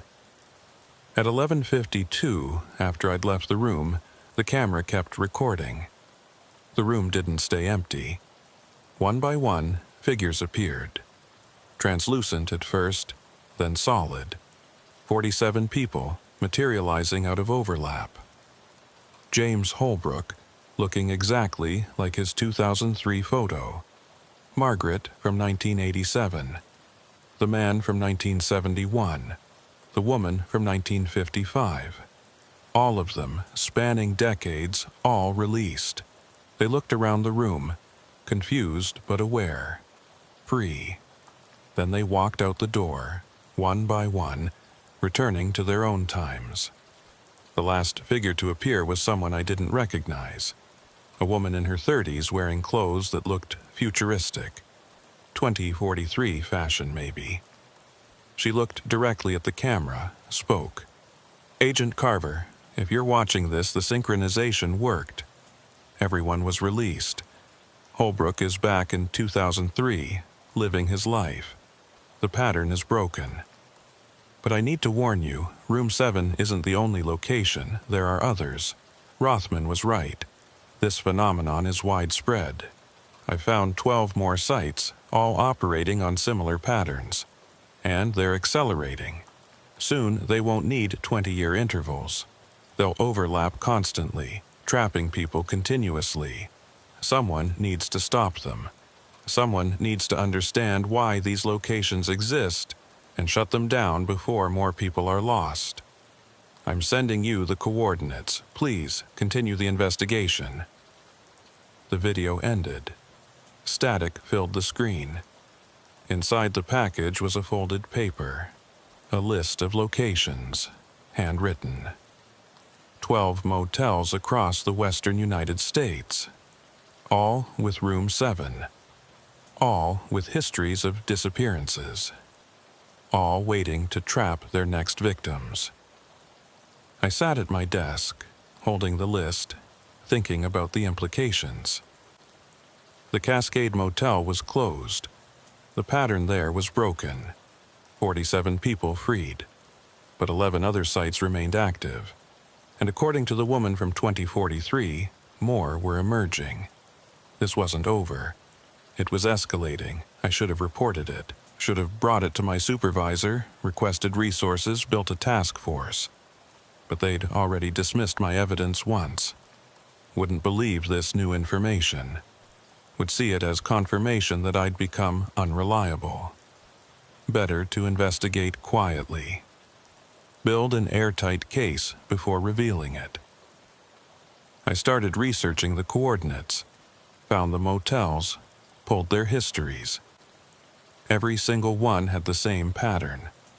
Disappearances from Room 7, approximately 20 years apart. Going back decades, sometimes over a century. This wasn't random, it was systematic. Someone or something had created these locations deliberately.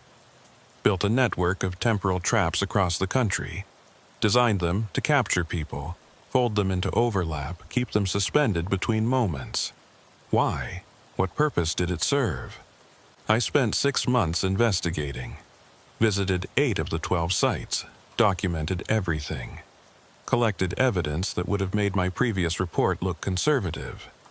And at every location, I found the same thing.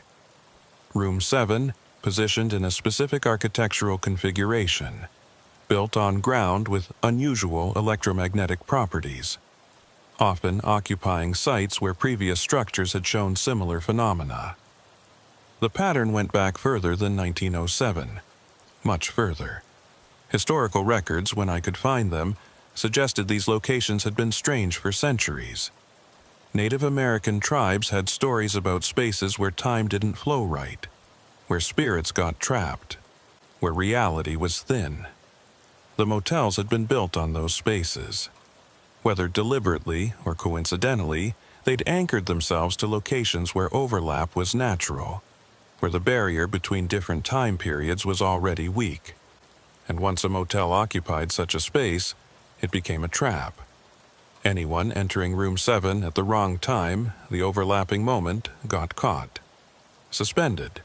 Used to stabilize the next cycle. It was elegant in a horrifying way.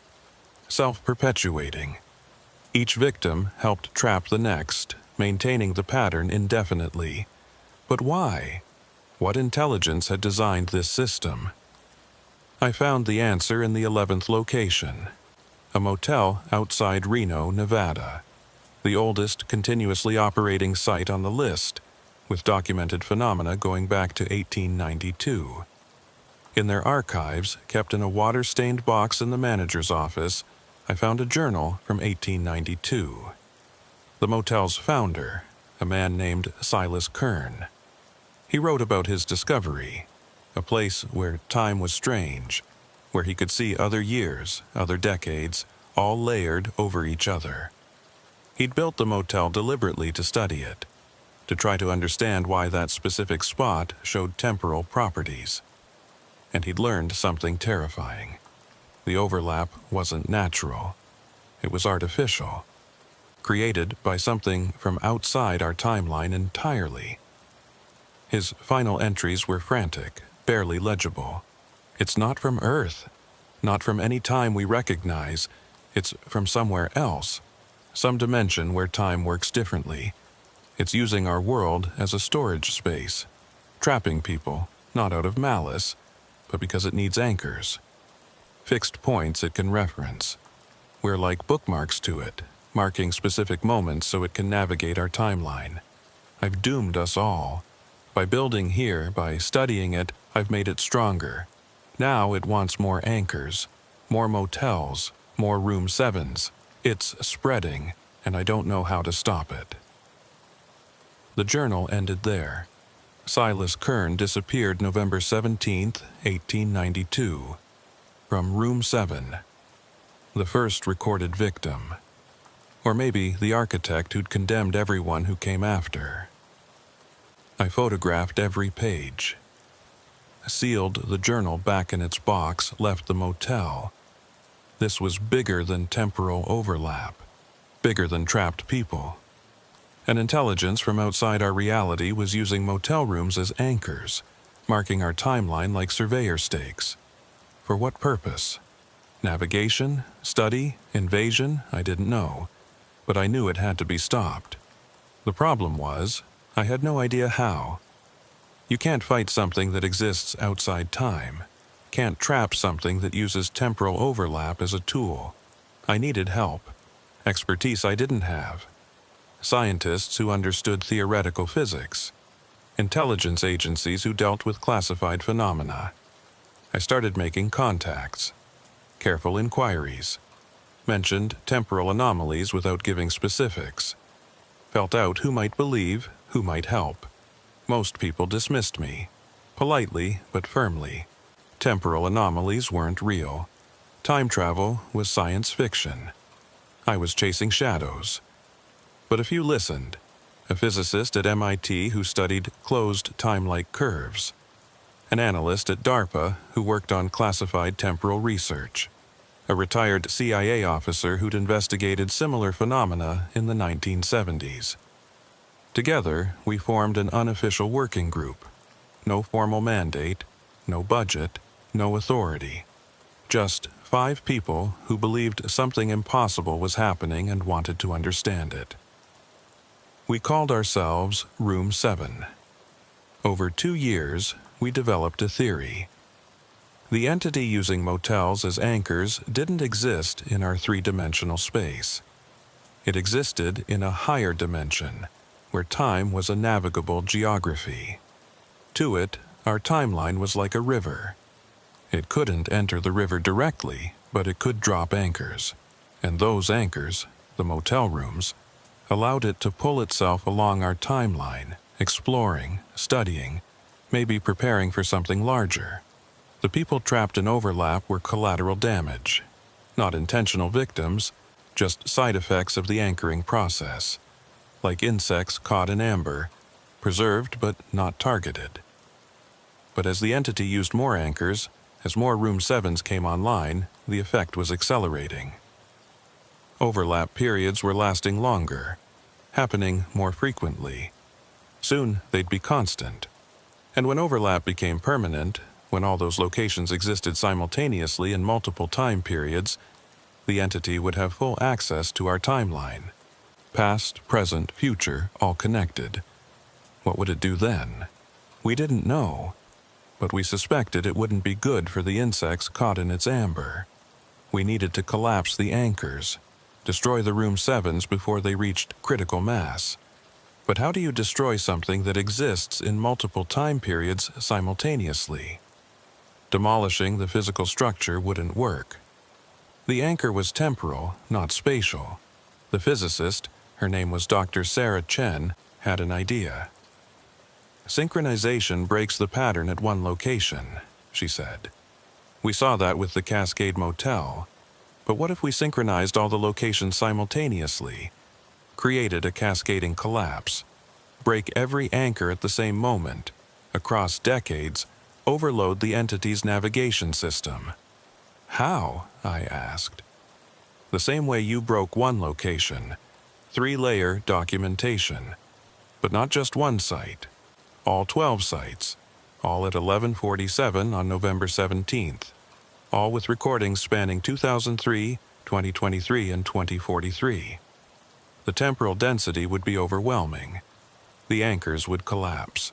That requires perfect coordination. People at all 12 sites at the exact same time. In 2043, yes, 20 years from now. We can't do it in our time, but we can prepare, create the recordings, store them, ensure they're found and played simultaneously in 2043. What about the people trapped now? They'd have to wait 20 years. Yes, but it's the only way to stop more people from being trapped in the future. We debated for months. Ethical implications, practical difficulties, the sheer improbability of coordinating 12 simultaneous recordings 2 decades from now. But ultimately we had no choice. The pattern was accelerating. If we didn't act, the anchor network would reach critical mass before 2043, and then no synchronization would help. We divided responsibilities. Each of us took locations. Planned visits for November 17th, 2023. At 11:47 p.m., I took 3 sites: Washington, Oregon, Nevada. The others took the remaining 9: California, Arizona, Montana, Colorado, Wyoming. We'd all record simultaneously. Create the second layer needed for future synchronization. Then hide the recordings where they'd be found in 2043 when someone played them and completed the pattern. November 17th, 2023 arrived. I started at the Cascade Motel. Full circle, back where it began. Room 7 had been demolished, but the coordinates remained. I set up at the exact location, GPS confirmed.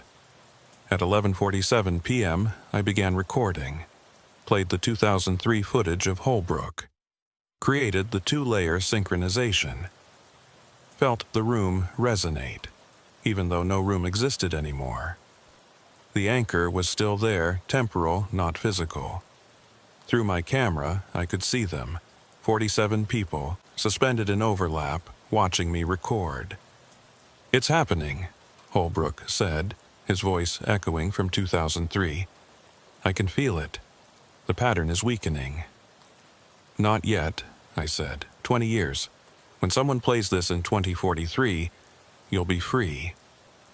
"We'll wait. We've waited this long." I finished recording, sealed the evidence, moved to the next location, Oregon, room 7 of the Timberline Motel. Still operating, but the manager let me have access after I showed my credentials.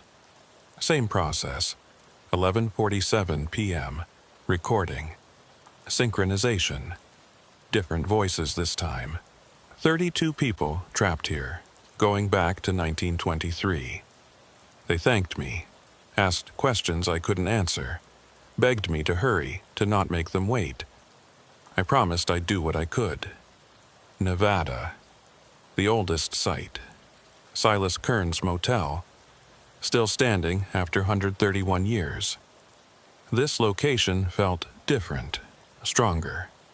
More people trapped, 63 according to the voices I heard, and something else, a presence, not human, not temporal. The entity itself, aware I was interfering with its anchors. It didn't speak, didn't threaten, but I felt its attention, cold and vast, studying me like I was a curious anomaly. I finished recording quickly, left before the attention intensified. Later, I contacted the others. All 12 sites had been documented. 12 recordings, 12 second-layer synchronizations. All we could do now was wait. store the evidence, ensure it survived 20 years, and hope someone in 2043 found all 12 recordings and played them simultaneously. It was a long shot. Required coordination we couldn't guarantee. Required belief in phenomena most people would dismiss. But it was our only option. I archived my recordings, stored them in 3 separate locations with instructions to open in 2043. Then I returned to my normal life. Fraud cases in Denver, routine work, pretending nothing had changed. But everything had changed. I'd seen beyond normal time, talked to people trapped in impossible places, felt the attention of an intelligence that regarded our entire timeline as navigable space. And I knew, with certainty I couldn't prove, that in 2043 the pattern would either break or cascade. Freedom for hundreds of trapped people, or collapse of the entire anchor network and whatever consequences that brought. Years passed. My career stabilized. I stopped filing impossible reports, focused on normal cases, got promoted, transferred back to Seattle, worked my way toward retirement. But I never forgot. Kept private documentation, monitored the 12 sites when I could, watching for accelerating phenomena. And in November 2043, I'll be 70 years old. Retired, hopefully alive. I'll travel to all 12 sites, make sure the recordings are found, make sure they're played at 11:47 p.m. on November 17th. Make sure the synchronization completes. Whether it works or fails, I'll be there to see it, because this is my responsibility now, my mission. The one case I'll never close until it's finished. Room 7, always Room 7. In 12 locations across the West, temporal anchors wait. People trapped in overlap count down years until freedom. An entity from outside our timeline uses motel rooms to navigate our reality. And somewhere in 2043, someone will play my recordings and complete the pattern. I hope it works. I hope everyone trapped is freed. I hope the anchor network collapses and the entity loses its navigation points. But if it doesn't work, if the synchronization fails, if the anchors strengthen instead of collapse, then I've spent 40 years preparing for nothing, and the pattern will continue. Room 7, forever.